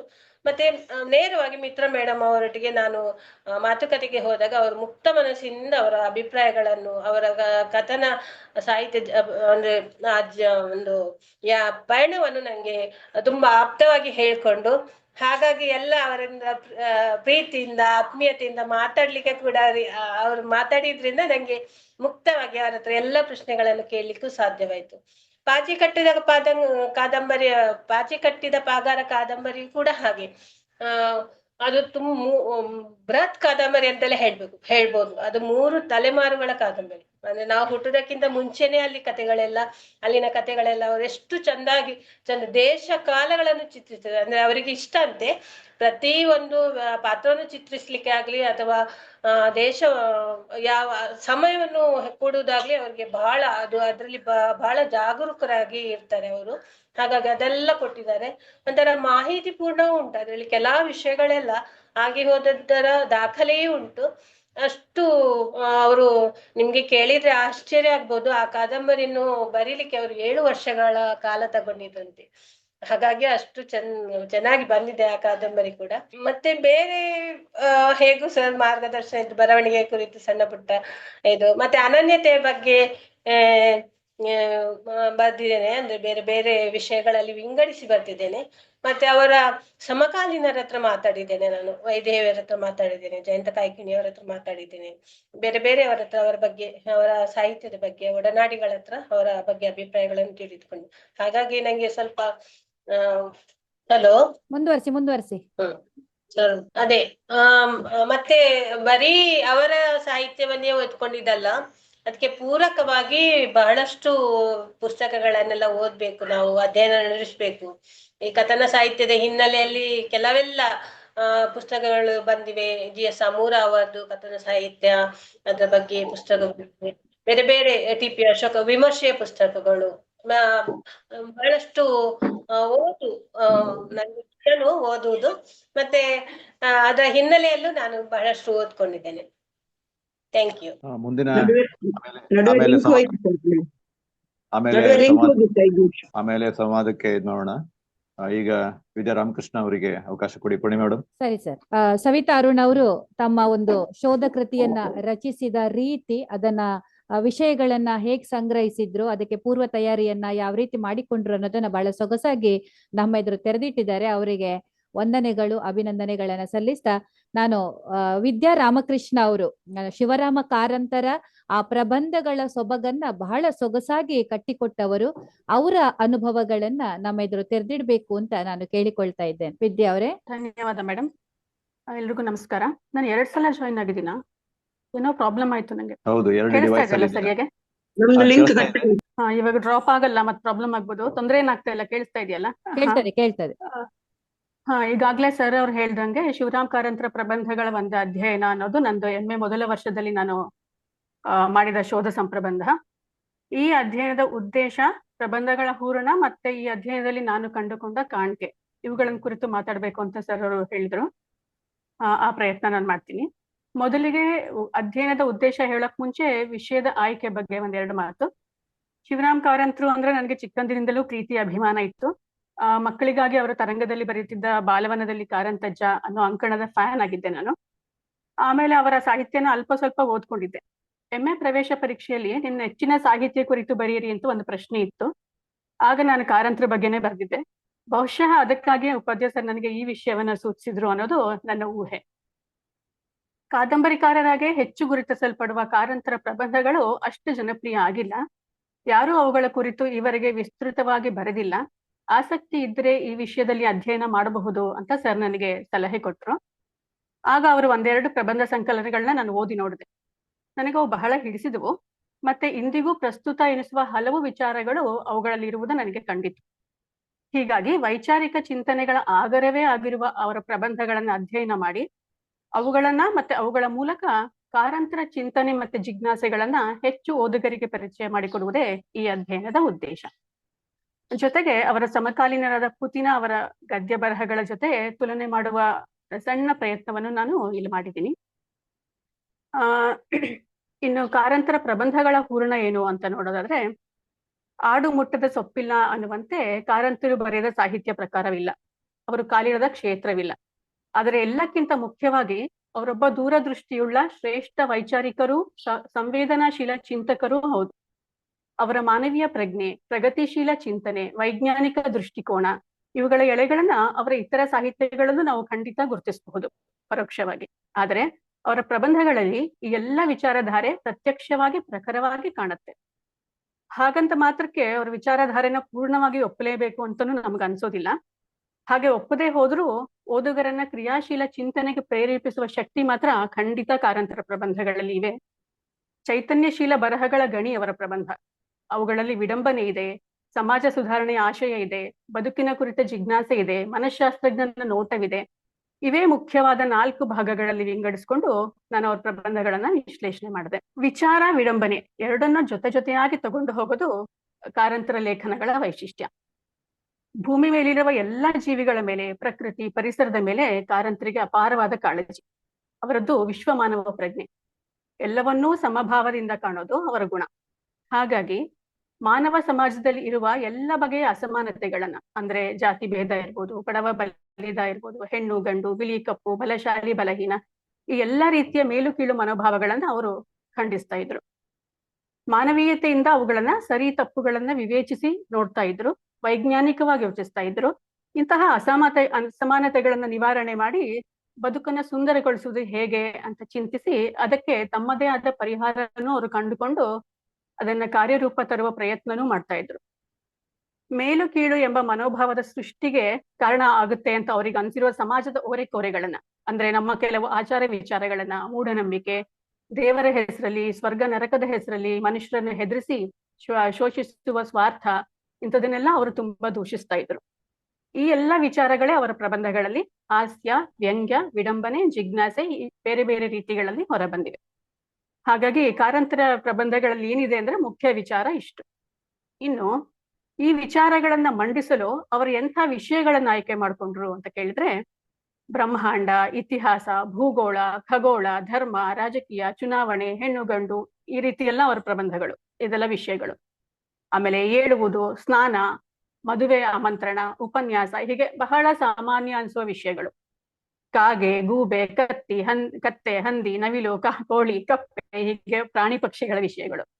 ಕೆರೆ, ಕಲ್ಲು, ಕತ್ತಿ, ಮೈಲುಗಲ್ಲು, ಲಾಟ್ರಿ ಟಿಕೆಟ್, ದೀಪದ ಕಂಬ, ಸುಡುಗಾಡು, ಈ ರೀತಿ ನಿರ್ಜೀವ ವಿಷಯಗಳ ವಸ್ತುಗಳು. ಆಮೇಲೆ ಹಳ್ಳಿಯ ವಿವಿಧ ಜನರ ಗುಣ ಸ್ವಭಾವಗಳು. ಆಮೇಲೆ ಬಾಳ್ವೆ ಏತಕ್ಕೆ, ನಮ್ಮ ಅಳತೆಯನ್ನು ಮೀರಿದ ದೇವರು, ಭೀತಿಯಿಂದ ಹುಟ್ಟಿದ ಮನೋಧರ್ಮ, ಆತ್ಮ, ಕರ್ಮಗಳ ಸಿದ್ಧಾಂತ, ಜೀವನದ ಸಮಷ್ಟಿ ರೂಪ, ಇಂಥ ಘನವಾದ ವಿಚಾರಗಳು. ಹೀಗೆ ವೈವಿಧ್ಯಮಯವಾದ ವಿಷಯಗಳು ಕಾರಂತರ ಪ್ರಬಂಧಗಳಿವೆ. ಅವರ 6 ಪ್ರಬಂಧ ಸಂಕಲನಗಳನ್ನ ನಾನು ಈ ಅಧ್ಯಯನದಲ್ಲಿ ಪರಿಗಣಿಸಿದ್ದೆ. ಹಗುರವಾದ ವಿಚಾರವಾದರೂ ಸರಿ, ಗಂಭೀರವಾದ ವಿಚಾರವಾದರೂ ಸರಿ, ಲವಲವಿಕೆಯಿಂದ ಕೂಡಿದ ಸೃಜನಾತ್ಮಕವಾದ ಚತುರ ಪಂಚ್ಲೈನ್ಗಳ ಮೂಲಕ ಹೇಳೋದು ಅವರ ಪ್ರಬಂಧಗಳ ಶೈಲಿ. ಕೆಲವು ಉದಾಹರಣೆಗಳನ್ನ ನಾವು ನೋಡಿದ್ರೆ ಅರ್ಥ ಆಗತ್ತೆ. ಅವರ ಪ್ರಾಣಿ ಪಕ್ಷಿಗಳ ಮೇಲೆ ಬರೆದಿರೋ ಪ್ರಬಂಧ ಹರಟೆ ಶೈಲಿಯಲ್ಲಿದೆ ಪ್ರಬಂಧಗಳು. ಕೆಲವು ಪ್ರಾಣಿಗಳನ್ನ ನಾವು ಶ್ರೇಷ್ಠ ಅಂತೀವಿ, ಕೆಲವನ್ನ ನಿಕೃಷ್ಟವಾಗಿ ಕಾಣ್ತೀವಿ. ಈ ಮನುಷ್ಯನ ವಿಧಾನವನ್ನ ಅವರು ಹೀಗಳಿದ್ದಾರೆ. ಅದಕ್ಕೆ ಅವ್ರು ಹೇಳ್ತಾರೆ, ಕೋಳಿ ಮತ್ತೆ ನವಿಲುಗಳು ಒಂದೇ ಪಕ್ಷಿ ವರ್ಗಕ್ಕೆ ಸೇರಿದವು, ಆದ್ರೂ ನವಿಲಿಗೆ ದೊರೆಯುವ ಬಹುಮಾನ ಅದರ ಹುಟ್ಟಿದ ಕೋಳಿಗೆ ಇಲ್ಲವೇ ಇಲ್ಲ. ಮೊಟ್ಟೆ ಮಾಂಸಗಳಿಗಾಗಿಯೇ ಉಪಯೋಗಿಸಲ್ಪಡುವ ಅನಾದರದ ದೃಷ್ಟಿಯಿಂದ ಸಸಾರವಾದ ಕೋಳಿಯು ಆದರದ ದೃಷ್ಟಿಯಿಂದಲೂ ಸಾರವಾಗಿದೆ ಅಂತಾರೆ. ಮೊದಲನೇ ಸಸಾರ ಅಂದ್ರೆ ಉಪೇಕ್ಷೆ, ಎರಡನೇ ಸಸಾರ ಅಂದ್ರೆ ಪೌಷ್ಟಿಕವಾಗಿದೆ ಅನ್ನೋ ಅರ್ಥದಲ್ಲಿ ಈ ರೀತಿ ಅವರು ಚಮತ್ಕಾರಿಕ ಶಬ್ದಗಳನ್ನು ಉಪಯೋಗಿಸ್ತಾರೆ. ಇನ್ನೊಂದ್ ಕಡೆ ಕೋಣನ ಬಗ್ಗೆ ಮಾತಾಡ್ತಾ ಹೇಳ್ತಾರೆ, ಕೋಣನಿಗಿರುವ ಕಷ್ಟ ಸಹಿಷ್ಣುತೆ, ಸಹನೆ, ಸ್ಥಿತಪ್ರಜ್ಞತೆ, ಆತ್ಮವಿಶ್ವಾಸಗಳನ್ನ ತುಂಬಾ ಮೆಚ್ಕೊಳ್ತಾರೆ ಅವರು. ಅದಕ್ಕೆ ಹೇಳ್ತಾರೆ, ಅವ್ರ ಕೋಣದ ದಪ್ಪ ತೊಗಲನ್ನು ಕಂಡು ನಗುವವರನ್ನ ಕುರಿತು ಅವ್ರು ಹೇಳ್ತಾರೆ, ನಗುವವರಿಗೇನು, ನಾವ್ ಹೇಗಿದ್ರು ನಗ್ತಾರೆ. ಕೋಣವು ಸಾರ್ವಜನಿಕ ಜೀವನದಲ್ಲಿ ಕಾಲಿರಿಸಿದ ಪ್ರಾಣಿ. ಇಲ್ಲಿ ಒರಟು ಚರ್ಮ ಅಂದ್ರೆ ಥಿಕ್ ಸ್ಕಿನ್ ಅಂತ ಅವರೇ ಬರೀತಾರೆ ಬ್ರಾಕೆಟ್ ಅಲ್ಲಿ, ಬೇಕೇ ಬೇಕು. ಇಲ್ಲವಾದರೆ ಮೂರ್ಖರ ಸಿಕ್ಕಾಬಟ್ಟೆ ವಿಮರ್ಶೆಯಿಂದ ಆತ್ಮಹತ್ಯೆನೇ ಮಾಡಿಕೊಳ್ಳಬೇಕಾದೀತು. ಕಷ್ಟ ನಿಷ್ಠುರ ಸಹಿಸಲಾರದೆ ಮನುಷ್ಯರಂತೆ ಆತ್ಮಹತ್ಯೆ ಮಾಡಿಕೊಂಡ ಕೋಣನನ್ನು ನೀವು ಎಲ್ಲಾದ್ರೂ ಕಂಡಿದ್ದೀರಾ ಅಂತ ಹೇಳ್ತಾ ಅವರು ನಮ್ಗೆ ಬದುಕುವ ಕಲೆಯನ್ನು ತಿಳಿಸ್ಕೊಡ್ತಾರೆ. ಇನ್ನು ವಿವಿಧ ನಿರ್ಜೀವ ವಸ್ತುಗಳಿಗೆ ಜೀವಾರೋಪಣೆ ಮಾಡಿ ಅವುಗಳಿಂದಲೇ ಮಾನವನ ಚರಿತ್ರೆ, ಅವನ ಸ್ವಾರ್ಥ, ಸಣ್ಣತನಗಳನ್ನ ಅವ್ರು ಹೇಳಿಸಿದ್ದಾರೆ. ಅಂತಹ ಒಂದು ಪ್ರಬಂಧದಲ್ಲಿ ಒಂದು ಸುಡುಗಾಡು ಅಂದ್ರೆ ಸ್ಮಶಾನ ಇವರೊಂದಿಗೆ ಮಾತಾಡತ್ತೆ. ಅದ್ ಹೇಳತ್ತೆ, ಸುಡುಗಾಡಿನಲ್ಲೂ ಸ್ವಾರಸ್ಯವಿದೆ. ಜನಗಳ ಕೊಳೆ ಕಲಹಗಳಾವುವು ಇಲ್ಲಿ ಸುಟ್ಟು ಶುಚಿಯಾಗುವುದಿಲ್ಲ ಎಂಬುದನ್ನು ನೋಡಿ ನಾನು ನಗ್ತಾ ಇದ್ದೇನೆ ಅಂತ. ಇಂಥ ಮಾರ್ಮಿಕವಾದ ವಿಚಾರಗಳನ್ನು ಹೇಳಿಸಿ ಓದುಗನ ಅವರು ಆತ್ಮಾವಲೋಕನದಲ್ಲಿ ತೊಡಗಿಸ್ಕೊಳ್ಳುವಂತೆ ಮಾಡ್ತಾರೆ. ಆದ್ರೆ ಶೈಲಿ ನೋಡಿ ಎಷ್ಟು ಸರಳ ಅನ್ಸುತ್ತೆ. ಘನವಾದ ವಿಷಯ ಹೇಳ್ಬೇಕು ಅಂದ್ರೆ ಅವರು ಸರಳವಾಗಿ ಹೇಳ್ತಾರೆ. ಇನ್ನು ಸಮಯ ಪ್ರಜ್ಞೆ ಇಲ್ಲದ ಭಾರತೀಯರ ಮನೋವೃತ್ತಿ ನಮ್ಗೆಲ್ಲ ಗೊತ್ತಿದೆ. ನಾವು ಇಂಡಿಯನ್ಸ್ ಟೈಮ್ ಸೆನ್ಸ್ ಇಲ್ಲ ನಮ್ಗೆ ಅಂತ. ಆ ಮನೋವೃತ್ತಿನ ಹೀಯಾಳಿಸಕ್ಕೆ ಕಾರಂತರು ಕೊಡುವ ಪಂಚ್ ಹೀಗಿದೆ: ಇನ್ನೊಬ್ಬರ ಅಂಕೆಯಂತೆ ಮಾಡುವ ಕೆಲಸವೆಂಬುದು ಗುಲಾಮತನವಾದರೆ ಗಂಟೆಯ ಅಂಕೆಯಿಂದ ಮಾಡುವ ಕೆಲಸವೂ ಗುಲಾಮತನವೇ. ಅಂದ್ರೆ ನಾವು ಗಡಿಯಾರಕ್ಕೆ ಗುಲಾಮರಾಗಿರ್ತೀವಿ ಅನ್ನೋ ಅರ್ಥದಲ್ಲಿ. ಈ ದೃಷ್ಟಿಯಲ್ಲಿ ಭಾರತೀಯರು ಪಾಶ್ಚಾತ್ಯ ರಾಷ್ಟ್ರಗಳಿಗಿಂತ ನಿಜಕ್ಕೂ ಸ್ವತಂತ್ರರಾದ ಜನರು ಎನ್ನಬಹುದು ಅಂತ. ಇನ್ನು ಅವ್ರದೊಂದು ಒಂದು ಸ್ಟೇಟ್ಮೆಂಟ್: ರೈತರನ್ನು ಕೃಶಗೊಳಿಸುವ ಅಪಾರ ಶಕ್ತಿಯೇ ಕೃಷಿ ಅಂತ. ಭೂಮಿ ತಾಯಿ ತಾನಾಗಿ ಕೊಡುವ ಗಿಡ, ಹಣ್ಣು, ಹಂಪಲುಗಳನ್ನು ತಿಂದು ಬದುಕಬೇಕಾದದ್ದು ಮನುಷ್ಯನ ಕರ್ತವ್ಯ. ಆದರೆ ಜನಸಂಖ್ಯೆ ಇವುಗಳನ್ನೆಲ್ಲ ಮೀರಿದಾಗ ಅವನಿಗೆ ಕೃಷಿ ಆಸರೆ ಬೇಕಾಯಿತು. ಹಾಗೆ ಬಂದ ಕೃಷಿ ಧರ್ಮವನ್ನ ವಿಧಿವತ್ತಾಗಿ ಪಾಲಿಸಿದ್ರೆ ಏನೂ ಆಕ್ಷೇಪ ಇರಲಿಲ್ಲ. ಆದ್ರೆ ಈ ಧರ್ಮವನ್ನ ಮೀರಿ ಈಗ ನಾವು ತಂಬಾಕು, ಕಾಫಿ ಮುಂತಾದವುಗಳ ಬೆಳೆ ಬೆಳೀತಾ ಇದ್ದೀವಿ. ಇದಕ್ಕೂ ಮೀರಿ ನಿಸರ್ಗದ ನಿಯಮಗಳನ್ನೇ ಮುರಿದು ಕೃತಕ ಔಷಧಿಗಳಿಂದ ಶೀಘ್ರ ಬೆಳೆ ಪಡೆಯುತ್ತೀವಿ. ಇದು ಧರ್ಮ ವಿರುದ್ಧ. ಗರ್ಭಸ್ರಾವ ಮಾಡಿಸಿದಷ್ಟು ಮಹಾಪಾತಕ ಇದರಿಂದ ಬರಲಾರದೆ ಅಂತ ಅವರು ವಿವೇಚಿಸ್ತಾರೆ. ಈ ರೀತಿ ಅನೇಕ ಉದಾಹರಣೆಗಳನ್ನ ಕೊಡ್ತಾ ಹೋಗ್ಬೋದು. ಆದ್ರೆ ಕಾರಂತರ ಪ್ರಬಂಧಗಳಲ್ಲಿ ಬರದೇ ಇರುವ ವಿಚಾರಗಳೇ ಇಲ್ಲ ಅನ್ನೋದಕ್ಕೆ ಕೆಲವು ಉದಾಹರಣೆಗಳನ್ನ ಹೇಳಿದೆ ಅಷ್ಟೇ. ಇನ್ನು ಈ ಅಧ್ಯಯನದಲ್ಲಿ ನನ್ನ ಕಾಣಿಕೆ ಏನು ಅಂತ ಯೋಚಿಸಿದ್ರೆ, ಈ ಪ್ರಬಂಧಗಳನ್ನ ಓದ್ತಾ ಇದ್ದಾಗ ನನಗೆ ಕಾರಂತರ ವಿಶಾಲ ಮನೋಭಾವದ ಎಲ್ಲ ಮಗ್ಗುಲಗಳ ಪರಿಚಯ ಆಯ್ತು. ಜೊತೆಗೆ ಅವರು ಪದೇ ಪದೇ ಖಂಡಿಸುತ್ತಾ, ಟೀಕಿಸುತ್ತಾ ಬರೆದ ನಮ್ಮ ಧರ್ಮ, ಸಂಪ್ರದಾಯ, ಪರಂಪರೆಗಳ ಕುರಿತು ನನ್ನ ನಿಲುವೇನಿತ್ತಲ್ಲ, ಅದನ್ನ ಕೆಲವೊಮ್ಮೆ ಅವುಗಳ ಪರವಾಗಿ ನನ್ನ ಸಮರ್ಥನೆಯನ್ನು ಗಟ್ಟಿಗೊಳಿಸುವ ಅವಕಾಶ ನನಗೆ ಸಿಕ್ತು. ನನ್ನ ಸಂಪ್ರಬಂಧದಲ್ಲಿ ಅಂತ ಕೆಲವು ವಿಚಾರಗಳನ್ನು ನಾನು ಹೇಳಿದ್ದೀನಿ. ಒಂದೊಂದ್ಸಲ ಅನಿಸ್ತಾ ಇತ್ತು, ಇದೇನಪ್ಪ ಕಾರಂತರು ಎಲ್ಲವನ್ನೂ ಟೀಕಿಸ್ತಾರೆ, ಅವರಿಗೆ ಸಮಾಜದಲ್ಲಿ ಏನೊಂಚೂರು ಒಳ್ಳೇದು ಕಾಣಿಸೋದೇ ಇಲ್ವಾ ಅನ್ನೋವಾಗ ಅನಿಸ್ತಾ ಇತ್ತು ಓದುವಾಗ. ಆದ್ರೆ ಅವರ ತೀಕ್ಷ್ಣ ಟೀಕೆಗಳು ಚಾಟಿಯಂತೆ ಓದುಗರನ್ನು ಜಾಗೃತಗೊಳಿಸುವ ಸಲುವಾಗಿಯೇ ಇರುವವು ಅಂತಾನೂ ಅನಿಸ್ತಾ ಇತ್ತು. ಸಾವಿರಾರು ವರ್ಷಗಳಿಂದ ನಡೆದು ಬರುತ್ತಿರುವ ನಮ್ಮ ಪೂರ್ವಜರಿಂದ ಮಾಡಲ್ಪಟ್ಟ ಧರ್ಮ ಸಂಪ್ರದಾಯಗಳ ಎಲ್ಲದರ ಮೂಲ ಆಶಯ ಯಾವಾಗ್ಲೂ ಎಲ್ಲರಿಗೂ ಒಳಿತನ್ನು ಮಾಡೋದೇ ಆಗಿರುತ್ತೆ. ಆದರೆ ಅವುಗಳ ಅನುಷ್ಠಾನದಲ್ಲಿ ವ್ಯತ್ಯಾಸಗಳು ಉಂಟಾಗಿ ಕ್ರಮೇಣ ಮನುಷ್ಯರ ತಮೋಗುಣಗಳೇ ವಿಜೃಂಭಿಸಿ ಅಂಧಶ್ರದ್ಧೆಗಳು ಮೊಳಕೆ ಹಿಡಿದು ಮರವಾಗುತ್ತೆ. ಆಗ ಸಮಾಜದಲ್ಲಿ ತಾರತಮ್ಯಗಳೆಲ್ಲ ಹುಟ್ಕೊಳ್ತವೆ. ಸಹಜವಾಗಿ ನಡೆಯೋದು ಇದು. ಕಾರಂತರು ಹಿರಿಯರು ಹೇಳಿದ್ದನ್ನು ಎಲ್ಲ ಖಂಡಿಸಿ ಬದುಕನ್ನಲ್ಲಿ ಅವರೇ ಪ್ರಯೋಗಶೀಲವಾಗಿ ಪ್ರಾಮಾಣಿಕವಾಗಿ ಯಾವ ಸತ್ಯನ ಕಂಡುಕೊಂಡ್ರೋ ಅದು ಕೂಡ ನಮ್ಮ ಪೂರ್ವಿಕರು ಹೇಳಿರುವ ಸತ್ಯಕ್ಕಿಂತ ಬೇರೆಯದಲ್ಲ ಅನ್ನೋದನ್ನ ನಾನು ಈ ಅಧ್ಯಯನದಲ್ಲಿ ಕಂಡುಕೊಂಡೆ. ಸಮಾಜದಲ್ಲಿ ಎಲ್ಲರೂ ನಮ್ಮಂತೆ ನಡೀಬೇಕು, ಯೋಚಿಸ್ಬೇಕು ಅಂದ್ರೆ ಅದು ಸಾಧ್ಯ ಇಲ್ಲ. ನಮ್ಮ ಸುತ್ತಮುತ್ತಲಿನ ಸಮಾಜ, ಪರಿಸರ ಎಲ್ಲದರ ಮೇಲೆ ಸಮಾನ ಆದರ, ಪ್ರೇಮ, ಸಹಾನುಭೂತಿ ಇಟ್ಟು ನಮ್ಮ ಅಹಂಕಾರಗಳನ್ನು ತಗ್ಗಿಸ್ಕೊಂಡು ಕೈಲಾದಷ್ಟು ಒಳಿತು ಮಾಡುವ ಸಂಕಲ್ಪ ತೊಡಬೇಕು. ಎಲ್ಲಕ್ಕಿಂತ ಮುಖ್ಯವಾಗಿ ನಮ್ಗೆ ಸಿಕ್ಕಿರುವ ಈ ಬದುಕನ್ನು ತುಂಬಾ ಪ್ರೀತಿಯಿಂದ ಆಗ ಆನಂದಮಯ ಬಾಳ್ವೆ ನಮ್ದಾಗತ್ತೆ ಅನ್ನೋದನ್ನ ನಾನು ಕಾರಂತರ ಪ್ರಬಂಧಗಳಿಂದಲೂ ಅವರ ಜೀವನ ಶೈಲಿಯಿಂದಲೂ ಕಂಡುಕೊಂಡೆ. ನನ್ನ ಸಂಪ್ರಬಂಧ ಹೇಗ್ ಬಂದಿದ್ಯೋ ಗೊತ್ತಿಲ್ಲ, ಆದ್ರೆ ಅದೇ ಅಧ್ಯಯನ ಮಾಡುವಾಗ ನನಗೆ ವೈಯಕ್ತಿಕವಾಗಿ ಇದು ಬಹಳ ಸಂತೋಷ ಮತ್ತು ತೃಪ್ತಿಗಳನ್ನು ತಂದುಕೊಟ್ಟಿದೆ ಅಂತ ಮಾತ್ರ ನಾನು ಹೇಳಬಲ್ಲೆ. ಧನ್ಯವಾದ. ಬಹಳ ಅತ್ಯಂತ ಮಹತ್ವದ ಕಾರಂತರ ಪ್ರಬಂಧ ಸಾಹಿತ್ಯದ ಕುರಿತು, ಒಂದು ರೀತಿಯಲ್ಲಿ ಉಪೇಕ್ಷೆಗೆ, ಒಂದು ರೀತಿಯಲ್ಲಿ ಅಲಕ್ಷ್ಯಕ್ಕೆ ಒಳಗಾದಂತಹ ಒಂದು ಸಾಹಿತ್ಯ ಪ್ರಕಾರದ ಕುರಿತು ವಿದ್ಯಾ ಅವರು ಅಧ್ಯಯನ ಮಾಡಿ ಒಂದು ನಿಜವಾಗಿ ಬಹಳ ಅಭಿಮಾನ ಪಡುವ ಹಾಗೆ, ಬಹುಶಃ ಇದನ್ನ ಈ ಒಂದು ಸಂಪ್ರಬಂಧವನ್ನ ಈಗಾಗಲೇ 4 ಅಥವಾ 5 ಬಾರಿ ನಾನು ಓದಿರಬಹುದು ಅಂತ ಕಾಣುತ್ತೆ. ಕೆಲವು ಪದಗಳನ್ನ ವಿದ್ಯಾ ಅವರು ಬಳಕೆ ಮಾಡುವುದನ್ನ ನಿವಾರಿಸಿಕೊಳ್ಬಹುದಾ ಅಂತ ಕಾಣುತ್ತೆ. ಪಂಚ್ ಲೈನ್ ಅಂತ ಹೇಳಿ ಕೆಲವು ಪದಗಳನ್ನ ಬಳಕೆ ಮಾಡ್ತಾರೆ. ಅದಕ್ಕೆ ಕನ್ನಡದಲ್ಲಿ ಏನಾದ್ರು ಸಮಾನ ಪದಗಳು ಸಿಕ್ಕಿದ್ರೆ ಇರ್ಲಿ, ನಾನು ಆಕ್ಷೇಪ ಇಲ್ಲ, ಅಂತಹದ್ದು ಉಂಟು. ಹೇಳಿದೀನಿ ಕೆಲವು ಅಷ್ಟು ಸೂಕ್ತ ಆಗುದಿಲ್ಲ, ಚಟೋಕ್ತಿ ಅನ್ನೋದು ಸಹ ಅಷ್ಟು ಸೂಕ್ತ ಆಗುದಿಲ್ಲ. ಆದ್ರೆ ನೋಡೋಣ, ನೀವೇನೋ ಟಂಕಿಸಿದ್ರೆ ಒಂದು ವಿಜ್ಞಾನದ ಹಿನ್ನೆಲೆಯಿಂದ ಬಂದು ಸಾಹಿತ್ಯವನ್ನ, ನಮ್ಮ ಸಾಂಸ್ಕೃತಿಕ ಜಗತ್ತನ್ನ ವಿದ್ಯಾ ಅವರು ನೋಡ್ತಾ ಇರೋದ್ರಿಂದ ಅನೇಕ ಹೊಸ ಒಳನೋಟಗಳು ಇಲ್ಲಿ ಸಿದ್ಧಿಸಿವೆ ಅಂತ ನಾನು ಅನ್ಕೊಂಡಿದ್ದೀನಿ. ಇದು ಈ ಸಂಪ್ರಬಂಧದ ವಿಷಯ. ನಿಜವಾಗಿ ಕಾರಂತರ ವೈಚಾರಿಕತೆ ಇರಬಹುದು, ಸೂಕ್ಷ್ಮ ದೃಷ್ಟಿಕೋನ ಇರಬಹುದು, ಚಿಂತನ ಇರಬಹುದು, ಒಂದು ರೀತಿಯ ವಿಶ್ವವ್ಯಾಪಿ ದೃಷ್ಟಿಕೋನ, ಇದು ಎಷ್ಟು ಘನವಾದದ್ದು. ಬದುಕಿನ ಬಗ್ಗೆ, ಬದುಕು ಸ್ವೀಕಾರಕ್ಕಿದೆ ಅಂತ ಹೇಳ್ತಾರೆ. ತುಂಬಾ ಚೆನ್ನಾಗಿದೆ. ಬದುಕಿನ ಬಗ್ಗೆ ಅವರು ಕೊಡುವಂತಹ ತೀರ್ಮಾನಗಳಿವೆ ಅಲ್ಲ, ಒಂದು ಸಾಂತ್ವನವನ್ನ ಬದುಕಿಗೆ ನೀಡುವಂತಹ ಚಿಂತನೆಗಳನ್ನ ಗುರುತಿಸಿ ಆ ಪ್ರಬಂಧಗಳ ಒಂದು ಹಿರಿಮೆಗರಿಮೆನ, ಗಟ್ಟಿತನವನ್ನ ಮತ್ತೊಮ್ಮೆ ಕನ್ನಡ ನಾಡಿಗೆ ಅವರು ಕಟ್ಟಿಕೊಟ್ಟಿದ್ದಾರೆ. ನಿಜವಾಗಿ ಕಾರಂತರು ಇಷ್ಟು ಒಳ್ಳೆಯ ಪ್ರಬಂಧಗಳನ್ನು ಬರೆದಿದ್ದಾರೆ ಅಂತ ಸೋಜಿಗೆ ಬಡುವ ಹಾಗೆ ವಿದ್ಯಾ ಅವರ ಈ ಸಂಪ್ರಬಂಧ ಇದೆ. ಇದು ಯಥಾವತ್ತಾಗಿ ಪ್ರಕಟಣೆಗೆ ಇದು ಅರ್ಹವಾಗಿದೆ. ಆದಷ್ಟು ಬೇಗ ಇದು ಕೃತಿ ರೂಪದಲ್ಲಿ ಬರ್ಲಿ. ಕೆಲವು ಬದಲಾವಣೆಗಳನ್ನ ಅಗತ್ಯ ಕಂಡ್ರೆ ಮಾಡ್ತಾ ಹೋಗಿ. ಈ ಕೃತಿ ರಚನೆಯ ಸಂದರ್ಭದಲ್ಲಿ ಈ ವಿಶೇಷವಾಗಿ ಆಕರಗಳನ್ನ ಸಂಗ್ರಹ ಮಾಡೋದೇ ಕಷ್ಟ ಏನು. ಅದರಲ್ಲಿ ವಿಚಾರ ಸಾಹಿತ್ಯ ಅಂತ ಹೇಳಿ ಇದನ್ನ ನೀವು ಅಲ್ಲಿ ಬರ್ಕೊಂಡಿದ್ರಿ, ಮುಂದೆ ಚರ್ಚೆ ಮಾಡ್ತೀರಿ. ಯಾಕೆ ಅದು ಆತರ ಆದದ್ದು? ವಿಚಾರ ಸಾಹಿತ್ಯವನ್ನ ನೀವು ಇದರಲ್ಲಿ ಸೇರ್ಪಡೆ ಮಾಡಿಲ್ಲ ಅಂತ ಹೇಳ್ತೀರಿ ಒಂದ್ ಕಡೆ ಎಲ್ಲೋ ಅಂತ ಅಲ್ಲ, ಅದು ವಿಚಾರ ಸಾಹಿತ್ಯ ಅನ್ನೋದು ಆ ಕೃತಿ ಹೆಸರು ಸರ್. ಹೌದು, ಆ ಅದು ಕೃತಿ ಪ್ರಬಂಧ ಹೆಸರು. ಅಲ್ವಾ? ಅದು ಇಲ್ಲಿ ಚಿಕ್ಕ ಅಲ್ಲ, ಅದು ದೊಡ್ಡವರು ಬೇರೆ ಮತ್ತು ಕೃತಿ, ಇನ್ನೊಂದು 2 ವಿಚಾರ ಸಾಹಿತ್ಯದ ಕೃತಿಗಳು. ವೈಚಾರಿಕ ಬರಹ ಸಂಕಲನ ಎಂಬ ಕೃತಿಗಳನ್ನು ಈ ಅಧ್ಯಯನದ ವ್ಯಾಪ್ತಿಯಲ್ಲಿ ಸೇರಿಸಲಾಗಿಲ್ಲ ಅಂತ ಹೇಳ್ತೀರಿ. ನಾನು ಸ್ವಲ್ಪ ಅಲ್ಲಿ ಕ್ಲಾರಿಟಿ ಬೇಕಾಗಿದೆ. ಅದೆರಡು ಹೆಸರಿದೆಯಲ್ಲ ಸರ್, ಸೇರಿಸಲಾಗಿಲ್ಲ, ಅದು ಸಿಕ್ಕಿಲ್ಲ ನನಗೆ ಅದೆರಡು.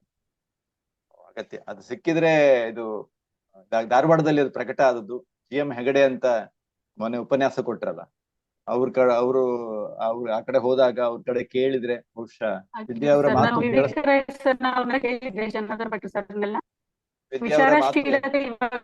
ಕೇಳ್ತಾ ಇಲ್ಲ. ವಿದ್ಯಾ ಅವರ ಧ್ವನಿಯಲ್ಲಿ ಏನೋ ವೈಬ್ರೇಷನ್, ಸ್ಪಷ್ಟತೆ ಇಲ್ಲ. 2 ಡಿವೈಸ್ ಅಲ್ಲಿ ಸೇರಿ ಬ್ರೇಕ್ ಆಗ್ತಾ ಇದೆ ವಿದ್ಯಾ. ಆಗ್ಲಿ ಸರ್. ಅವ್ರು ಹೇಳಿ, ಈಗ ಕೇಳಿಸ್ತಾ ಇದೆಯಾ? ಹೇಳಿ. ನಾನು ವಿವೇಕ್ ರೈ ಅವ್ರನ್ನ, ಜನಾರ್ದನ ಭಟ್ರನ್ನೆಲ್ಲ ಕೇಳಿದ್ದೆ. ಉಡುಪಿಯಲ್ಲಿ ಲೈಬ್ರರಿಯಲ್ಲೂ ನೋಡಿದ್ವಿ ಸರ್, ಅದು ವಿಚಾರಶೀಲತೆ ಸಿಕ್ಕಿರ್ಲಿಲ್ಲ. ನೀವ್ ಹೇಳ್ದಂಗೆ GM ಹೆಗಡೆ ಅವ್ರನ್ನ ಒಂದ್ಸಲ ಕೇಳಿ ನೋಡ್ತೀನಿ. ಒಮ್ಮೆ ಕೇಳಿ ನೋಡಿ, ಯಾಕಂದ್ರೆ ಅದನ್ನು ಪ್ರಕಟ ಮಾಡಿದ್ದು ನನ್ನ ನೆನಪಿನ ಪ್ರಕಾರ ಧಾರವಾಡ ವಿಶ್ವವಿದ್ಯಾಲಯ ಕಾಣುತ್ತೆ. ಒಮ್ಮೆ ನೋಡಿ ನಾವು ಎಲ್ಲಿ ಪ್ರಕಟ ಆಗಿದೆ ಅಂತ. ಸಿಕ್ಕಿದ್ರೆ ಒಂದು ಸಮಗ್ರವಾಗಿ, ಕಾರಂತರು ವಿಚಾರ ಸಾಹಿತ್ಯ ನಿರ್ಮಾಪಕರಲ್ಲಿ ಒಬ್ರು. 40-50ರ ದಶಕದಲ್ಲಿಯೇ ಗೌರೀಶ್ ಕಾಯ್ಕಿಣಿ ಅವರ ಜೊತೆಗೆ ಕನ್ನಡ ವಿಚಾರ ಸಾಹಿತ್ಯವನ್ನ ಬೆಳೆಸಿದಂತಹ ಧೀಮಂತ ಚಿಂತಕ. ಹಾಗಾಗಿ ಆ ಕೃತಿ ಸಹ ಬಂದ್ರೆ ಅದಕ್ಕೊಂದು ವಿಶೇಷವಾದಂತಹ ತೂಕ ಬರುತ್ತೆ ಅನ್ನುವಂತಹ ಒಂದು ಕಾಳಜಿಯನ್ನು. ಬೇರೆ ಏನಾದ್ರು ಪ್ರಶ್ನೆಗಳಿದ್ರೆ ವಿದ್ಯಾ ಮೇಡಮ್ಗೆ. ಇಬ್ರು ಸಹೋದರಿಯರನ್ನು ನಾನು ವಿಶೇಷವಾಗಿ ಇವತ್ತು ನೆನಪು ಮಾಡ್ಕೊಳ್ಬೇಕು.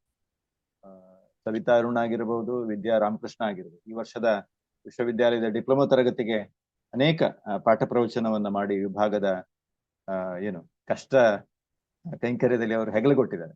ಇದು ಬಹಳ ದೊಡ್ಡದೇನು. ಹಾಗಾಗಿ ಅವರಿಗೆ ನಾನು ವಿಶೇಷವಾಗಿ ಧನ್ಯವಾದವನ್ನು ಈ ಸಂದರ್ಭದಲ್ಲಿ ಹೇಳೋದಕ್ಕೆ ಇಷ್ಟಪಡ್ತೇನೆ.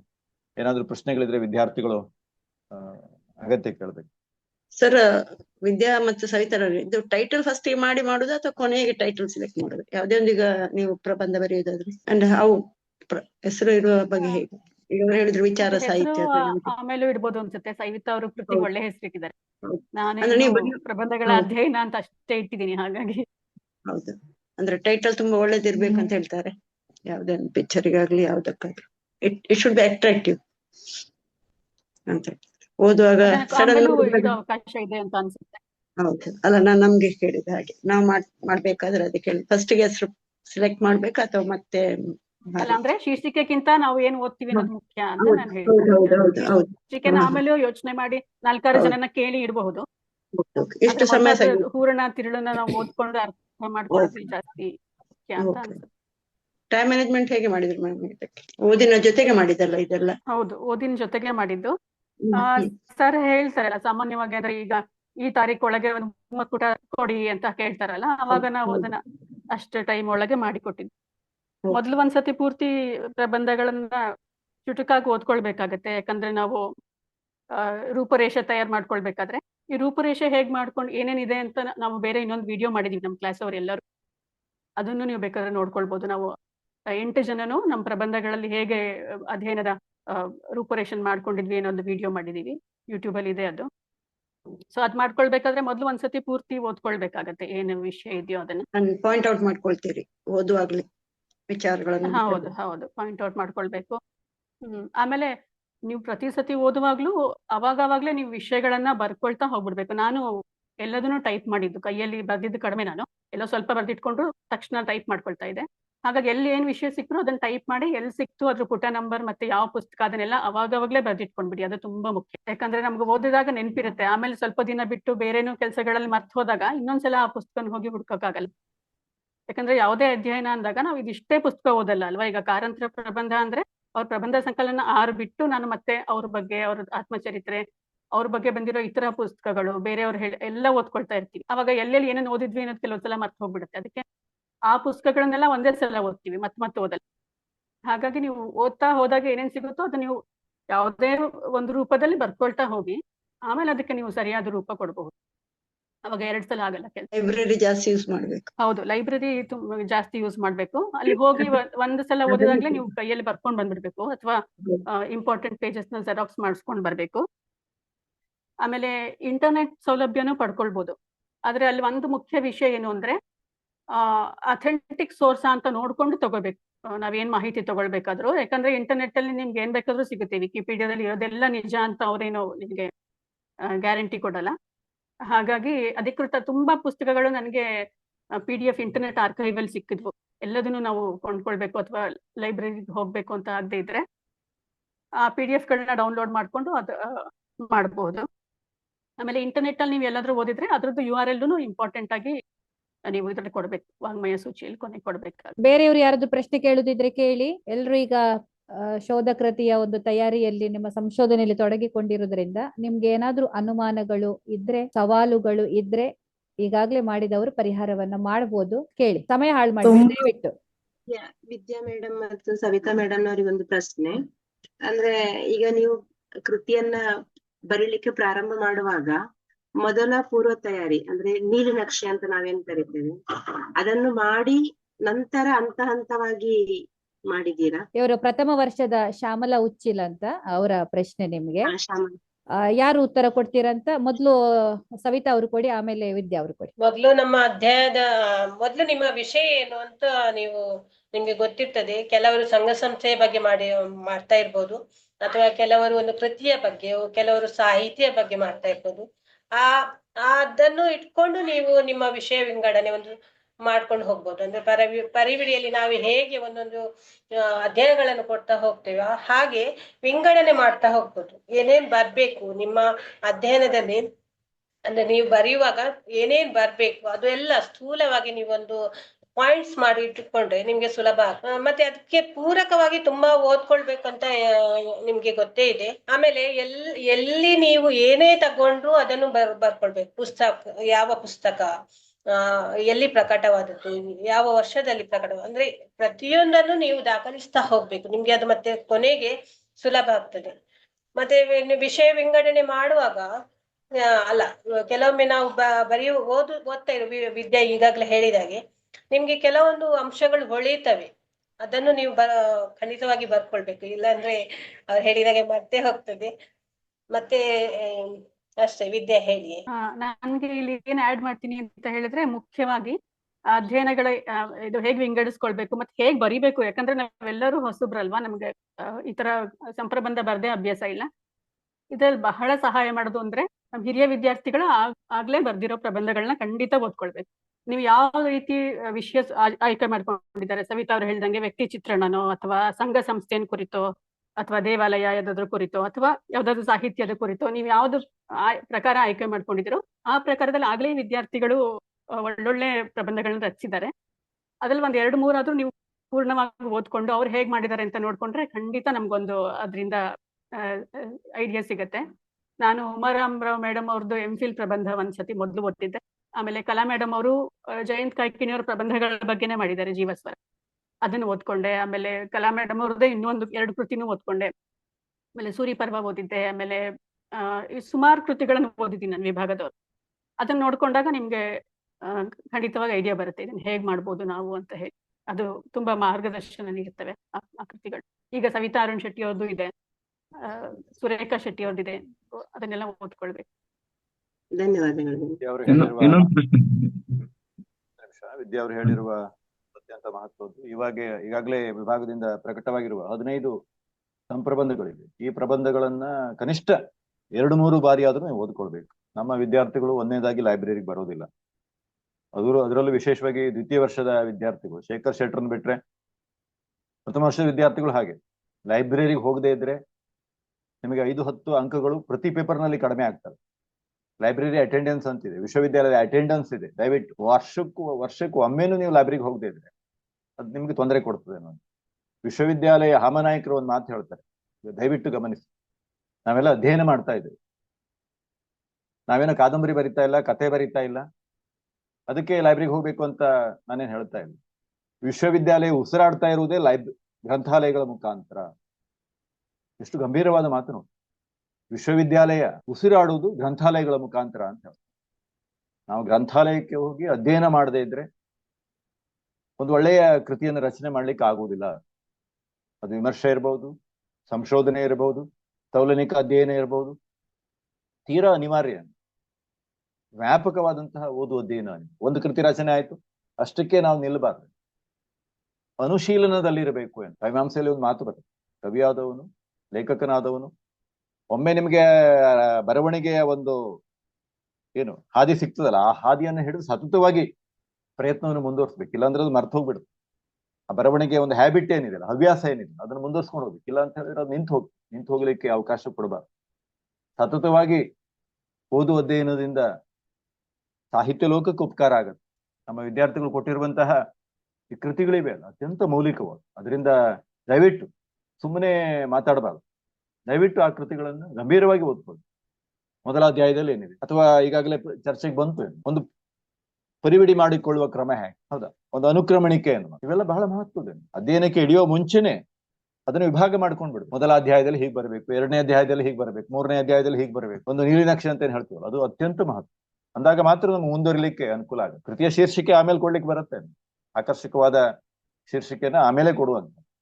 ಅದರಿಂದ ನೀವು ಆಯ್ದುಕೊಳ್ಳುವ ವಿಷಯ ಸಹ ದೊಡ್ಡದಾಗಿರಬೇಕು, ಗಂಭೀರವಾಗಿರ್ಬೇಕು. 100 ಕಾಲ ನಿಮ್ಮದು ಎಮೆ ಅಧ್ಯಯನವೇ ಇದು ಸಾಮಾನ್ಯದ ಮಾತಲ್ಲ. ಒಳ್ಳೆಯ ಕೃತಿಗಳನ್ನ ರಚನೆ ಮಾಡಬೇಕು ಅನ್ನೋ ಉದ್ದೇಶ ಏನೋ ಕಾಟಾಚಾರಕ್ಕೋಸ್ಕರ ಮಾಡುವುದು ಅಲ್ಲ ಎನ್ನುವಂತ. ನಿಮ್ಮ ಹೆಸರು ಶಾಶ್ವತವಾಗಿ ಉಳಿದು ಬಿಡುತ್ತೆ ಒಂದು ಕೃತಿಯ ಮುಖಾಂತರವಾಗಿ. ನೀವು ಶ್ರದ್ಧೆಯಿಂದ ಶ್ರಮವಹಿಸಿ ಬರೆದ್ರೆ ಒಂದು ಒಳ್ಳೆಯ ಕೃತಿಯನ್ನ ಕನ್ನಡಕ್ಕೆ ಕೊಡ್ಲಿಕ್ಕೆ. ಕೃತಿಯ ಬಗ್ಗೆ ಮುದ್ದಣ ಹೇಳ್ತಾನ, ಉಳಿದೊಡಂ ಬಟ್ಟೆ ದೋರ್ಪ, ದಾರಿ ತೋರ್ತದ, ಮಾರ್ಗದರ್ಶಿ ಆಗಿರುತ್ತೆ ಒಂದು ಕೃತಿಯನ್ನು.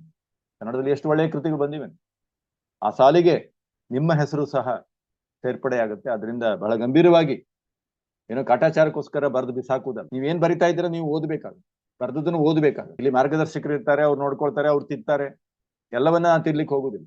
ವಾಕ್ಯ ರಚನೆಯಲ್ಲಿ ನಿಮ್ಮ ದೋಷಗಳಿದ್ರೆ ನಾನು ತಿರ್ಲಿಕ್ಕೆ ಆಗುದಿಲ್ಲ. ವಾಕ್ಯ ರಚನೆಯನ್ನ ಕರ್ತೃ ಕರ್ಮ ಕ್ರಿಯಾ ಇವುಗಳ ಸಂಬಂಧ ಏನು, ಇವುಗಳು ನೀವು ಸ್ಪಷ್ಟವಾಗಿ ಮಾಡ್ಕೊಳ್ಬೇಕು. ವಾಕ್ಯ ರಚನೆಯಲ್ಲಿ ಏಕವಚನ ಬಹುವಚನ ಇವನ್ನೆಲ್ಲ ತಿರ್ಲಿಕ್ಕೆ ಆಗೋದಿಲ್ಲ ಈ ಹಂತದಲ್ಲಿ.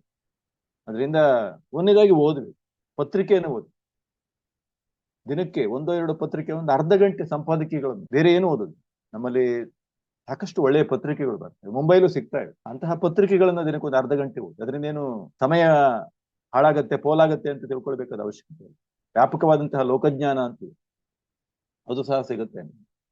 ಒಂದು ಬಹುದಕ ಇಲ್ಲ ವಿದ್ಯಾವರು ಮಾಡಿದ್ದಾರೆ, ಇನ್ನೊಂದು ಕುಟೀಚಕ ಏನು. ಈ 2 ಪ್ರವೃತ್ತಿಗಳು ಬೇಕು ಲೇಖಕನಾದವನು. ಅದೇನು ಅಂತ ಹೇಳಿ ನೀವೇ ಕುತೂಹಲ, ಎಲ್ಲವನ್ನ ನಾನು ಹೇಳಲಿಕ್ಕೆ ಹೋಗುದಿಲ್ಲ, ನಿಮ್ಗೆ ಕುತೂಹಲ ಇರಬೇಕು. ಆ ದೃಷ್ಟಿಯಿಂದ ಗ್ರಂಥಾಲಯದ ಓದು ಜೊತೆಗೆ ನಮ್ಮ ಸಮಕಾಲೀನ ಲೇಖಕರು, ನನಗಂತೂ ತುಂಬಾ ಲಾಭ ಆಗಿದೆ ಈ ವಿದ್ಯಾರ್ಥಿಗಳ ಬರವಣಿಗೆ ಮುಖಾಂತರವಾಗಿ. ಸುಧಾಮೂರ್ತಿಯವರ ಸಮಗ್ರ ಸಾಹಿತ್ಯವನ್ನ, ಕನ್ನಡದಲ್ಲಿ ಬಂದ ಎಲ್ಲಾ ಕೃತಿಗಳನ್ನು ಓದೋಕೆ ನನಗೆ ಸಾಧ್ಯ ಆಯ್ತು. ಎಷ್ಟು ಸಂದರ್ಭದಲ್ಲಿ ನಾವು ಓದದಂತಹ ಕಾರಂತರು ಒಂದಲ್ಲ, ಎಷ್ಟು ಆತ್ಮಕಥೆಗಳನ್ನು ಬರೆದಿದ್ದಾರೆ, ಎಷ್ಟು ಸಂಪುಟಗಳಲ್ಲಿ ಬಂದಿವೆ ಬೇರೆ ಬೇರೆ ರೀತಿಯ, ಅವನ್ನೆಲ್ಲವನ್ನ ಓದ್ಲಿಕ್ಕೆ ವಿದ್ಯಾರಾಮಕೃಷ್ಣ ಅವರ ಮುಖಾಂತರ ಸಾಧ್ಯ ಆಯ್ತು. ಹೀಗೆ ನಾವು ಬೆಳಿತೇವೆ, ನೀವು ಬೆಳಿಬೇಕು, ಈ ತರದ ಒಂದು ಪ್ರವೃತ್ತಿ. ಈ ದೃಷ್ಟಿಯಿಂದ ದಯಾ ಅವರು ನಿಮ್ಮ ಪ್ರಶ್ನೆ ಮತ್ತೆ ಒಮ್ಮೆ ಪ್ರಶ್ನೆ ಕೇಳಿ. ವಿಮರ್ಶಾ ಕೃತಿಗಳನ್ನು ಓದಿದ್ರೆ ಸಹಾಯ ಆಗ್ತದೆ ಅಂತ ಹೇಳಿದ್ರೆ, ಯಾವ್ದಾದ್ರು ಒಂದು ಲೇಖಕರ ಬಗ್ಗೆ ವಿಮರ್ಶಾ ಕೃತಿಗಳನ್ನು ಓದ್ಬೇಕು ಅಂದ್ರೆ ಟೋಟಲ್ ಆಗಿ ಬರುತ್ತೆ. ಒಮ್ಮೆ ಮಾತಾಡಿದ್ರೆ ಇನ್ನೊಬ್ರಿಗೆ ಅವಕಾಶ ಮಾಡಿಕೊಡಿ, ಆಯ್ತಾ? ಒಮ್ಮೆ ಮಾತಾಡಿದ್ರೆ ಇನ್ನೊಬ್ರಿಗೆ, ಇಡೀ ಸಂವಾದದಲ್ಲಿ ನೀವೇ ಪಾಲ್ಗೊಂಡ್ರೆ ಉಳಿದವರಿಗೆ ಅವರು ಮಾತಾಡ್ತಾ ಇದ್ದಾರೆ, ನಮ್ಗೆ ಮಾತಾಡ್ಲಿಕ್ಕೆ ಆಗುದಿಲ್ಲ ಅಂತ. ನಮ್ಗೆ ಏನ್ ಪ್ರಶ್ನೆಗಳಿವೆ 1, 2, 3, 4 ಹಾಗೆ ಕೇಳಿ ಸರ್ದ್ ಬಿಡ್ಬೇಕು ಅನ್ನೋದು. ಓಕೆ ಕೇಳಿ. ಹಾ ಸರ್, ಈಗ ಈ ನೀಲಿನಕ್ಷೆ ಪ್ರಕಾರ ನಾವು ಪರಿವಿಡಿ ಹಾಕಿದ ನಂತರ ಪ್ರತಿಯೊಂದು ಅಧ್ಯಾಯಗಳ ನಾವು ಈ ಮಾಹಿತಿ ಸಂಗ್ರಹ ಮಾಡ್ತೇವೆ. ಅದನ್ನ ಪ್ರತಿ ಅಧ್ಯಾಯವನ್ನು ನಾವು ಹಂತವಾಗಿ ಸಬ್ಮಿಟ್ ಮಾಡ್ಬೇಕಾ ಸರ್, ಅಥವಾ ಎಲ್ಲ ಒಮ್ಮೆಲೆ ಸಬ್ಮಿಟ್ ಮಾಡ್ಬೇಕು? ಅನುಕೂಲ. ಒಂದೊಂದು ಅಧ್ಯಾಯವನ್ನ ನೀವು ಸಲ್ಲಿಸಿದ್ರೆ ನನಗೂ ಅನುಕೂಲ, ನಿಮ್ಗೂ ಅನುಕೂಲ. ನೀವೆಲ್ಲ ಒಮ್ಮೆಲೆ ತಂದು ರಾಶಿ ಹಾಕಿದ್ರೆ ಬದಲಾವಣೆಗೆ ನಿಮಗೂ ಸಮಯ ಇರುವುದಿಲ್ಲ. ಯಾಕಂದ್ರೆ ಕಾಲಮಿತಿಯಲ್ಲಿ ಇದು ಹೇಳಿದ್ರಲ್ಲ,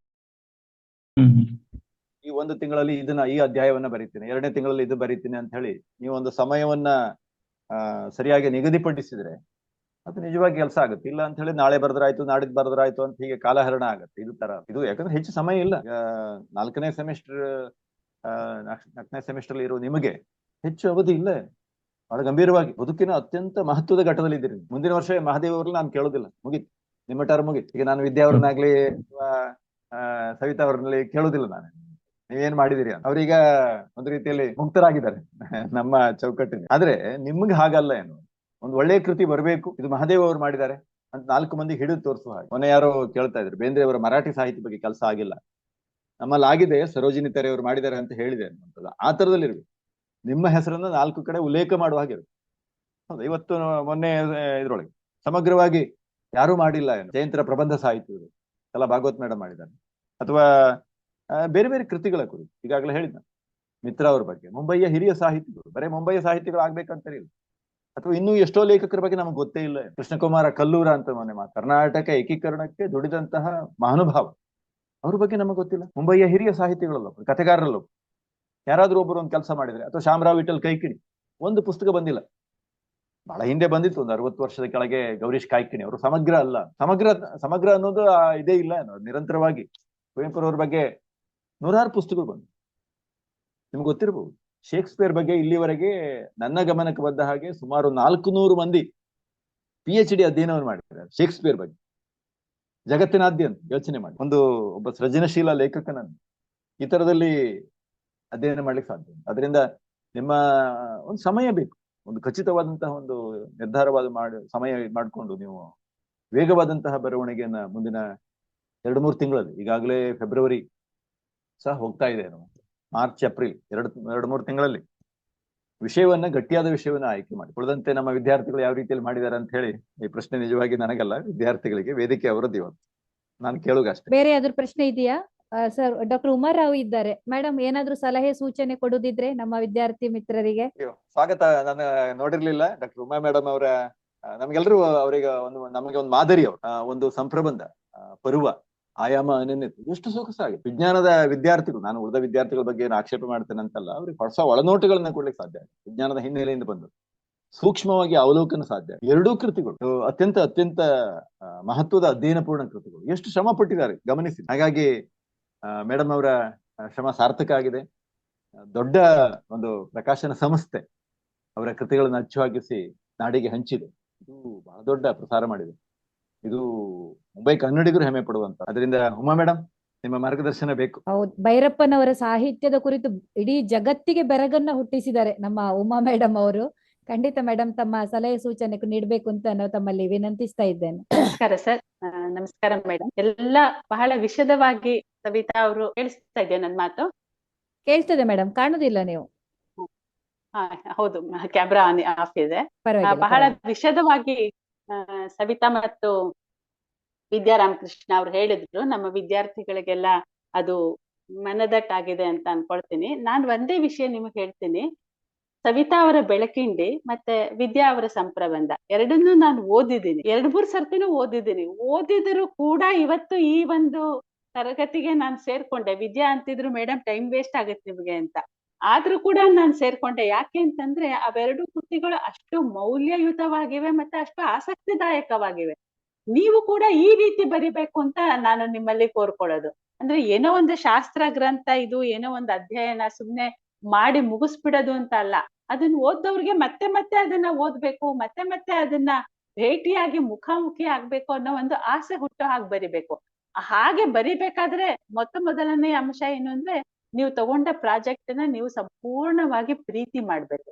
ಅದನ್ನೇನೋ ಒಂದು ನಾವು ಸಿಲೆಬಸ್ ನಲ್ಲಿ ಇದೆ ಕಂಪಲ್ಸರಿ ಅಂತ ಮಾಡ್ತಿದೀವಿ, ಹಾಗಲ್ಲ.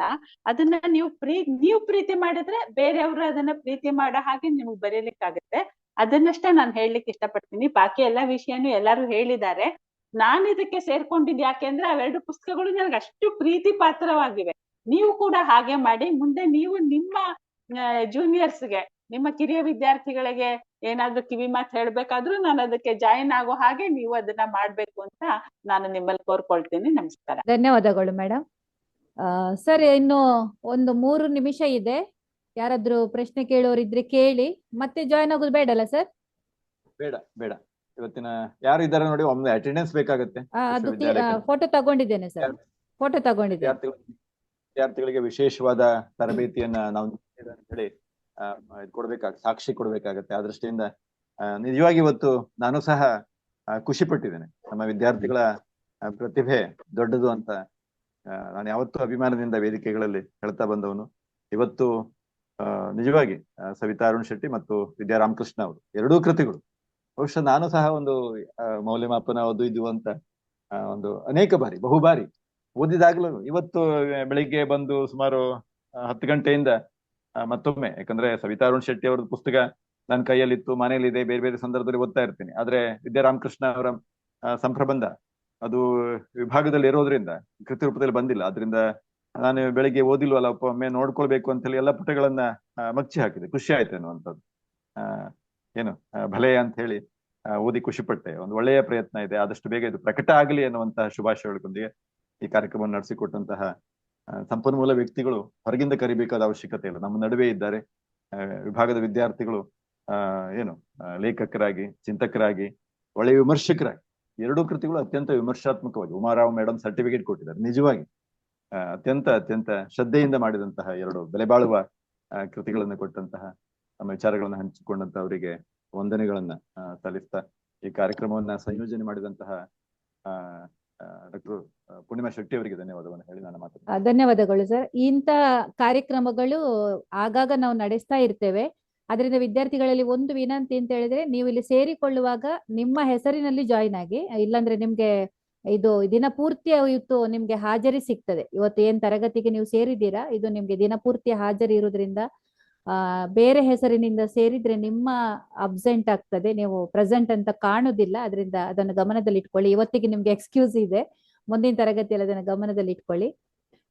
ಎಲ್ಲ ವಿದ್ಯಾರ್ಥಿ ಮಿತ್ರರು, ನಾವು ಇಂಥ ತರಗತಿಗಳನ್ನ ಯಾಕೆ ಮಾಡ್ತೇವೆ ಅಂತ ಹೇಳಿದ್ರೆ, ಮುಂದೆ ನಿಮ್ಗೆ ಅದೊಂದು ಪ್ರೇರಣೆ ಆಗ್ಬೇಕು. ಅವರ ಬರುವ ಸಮಯದಲ್ಲಿ ಸರ್ ನಿಮ್ಮನ್ನು ಕರೆದು ಈ ರೀತಿಯಲ್ಲಿ ಮಾತಾಡಿಸ್ಬೇಕು, ಆ ಕೃತಿಯ ಕುರಿತು ನಿಮ್ಮ ಅನುಭವಗಳನ್ನ ಹೇಳಿಸ್ಬೇಕು ಅಂತ ಒಂದು ಕಠಿಣವಾದಂತಹ ಪರಿಶ್ರಮ, ಓದು ನಿಮ್ಮಲ್ಲಿ ಇರ್ಬೇಕು ಎನ್ನುವಂತ ಆಶಯ ನಮ್ಮದು. ನಿಮ್ಮ ಶೋಧ ಕೃತಿ ಹೇಗ್ ಬರ್ಬೇಕು ಅಂತ ಹೇಳಿದ್ರೆ, ಮುಂಬೈ ವಿಶ್ವವಿದ್ಯಾಲಯದಲ್ಲಿ ಇದುವರೆಗೆ ಬಂದ, ಈಗ ಉದಾಹರಣೆಯಾಗಿ ಸರ್ ವಿದ್ಯಾ ಅವರದ್ದು ಕೊಟ್ರು, ನಮ್ಮ ಕಲಾ ಭಾಗವತ್ ಅವರದ್ದು ಕೊಟ್ರು, ಅದೇ ರೀತಿ ಸವಿತಾ ಅವರದ್ದು. ಇನ್ನು ಮುಂದೆ ನಿಮ್ಮ ಕೃತಿಗಳು ಉದಾಹರಣೆಯಾಗಿ ಬರಬೇಕು. ಆ ರೀತಿಯ ಒಂದು ಕಠಿಣ ಪರಿಶ್ರಮದಿಂದ, ಸತತ ಓದಿನಿಂದ ನೀವು ಈ ಒಂದು ಕೆಲಸವನ್ನ ಸಾಧ್ಯವಾಗಿಸ್ಕೊಳ್ಬೇಕು ಎನ್ನುವಂತ ಹಾರೈಕೆಯೊಂದಿಗೆ ನಾವು ಈ ಒಂದು ತರಗತಿಯನ್ನ, ಇವತ್ತಿನ ಈ ತರಗತಿಯನ್ನ ಇಲ್ಲಿಗೆ ಮುಗಿಸ್ತೇವೆ. ಮತ್ತೊಮ್ಮೆ ಡಾಕ್ಟರ್ ಜಿ ಎನ್ ಉಪಾಧ್ಯ ಸರ್ಗೆ, ವಿದ್ಯಾ ರಾಮಕೃಷ್ಣ ಅವರಿಗೆ, ಸವಿತಾ ಅವರಿಗೆ, ಅದೇ ರೀತಿ ಉಮಾ ಮೇಡಮ್ಗೂ ಮತ್ತೆಲ್ಲ ವಿದ್ಯಾರ್ಥಿ ಮಿತ್ರರಿಗೂ ಕನ್ನಡ ವಿಭಾಗ ಮುಂಬೈ ವಿಶ್ವವಿದ್ಯಾಲಯದ ಪರವಾಗಿ ಅನಂತ ವಂದನೆಗಳನ್ನ ಸಲ್ಲಿಸ್ತಾ ಇದ್ದೇನೆ. ಧನ್ಯವಾದಗಳು.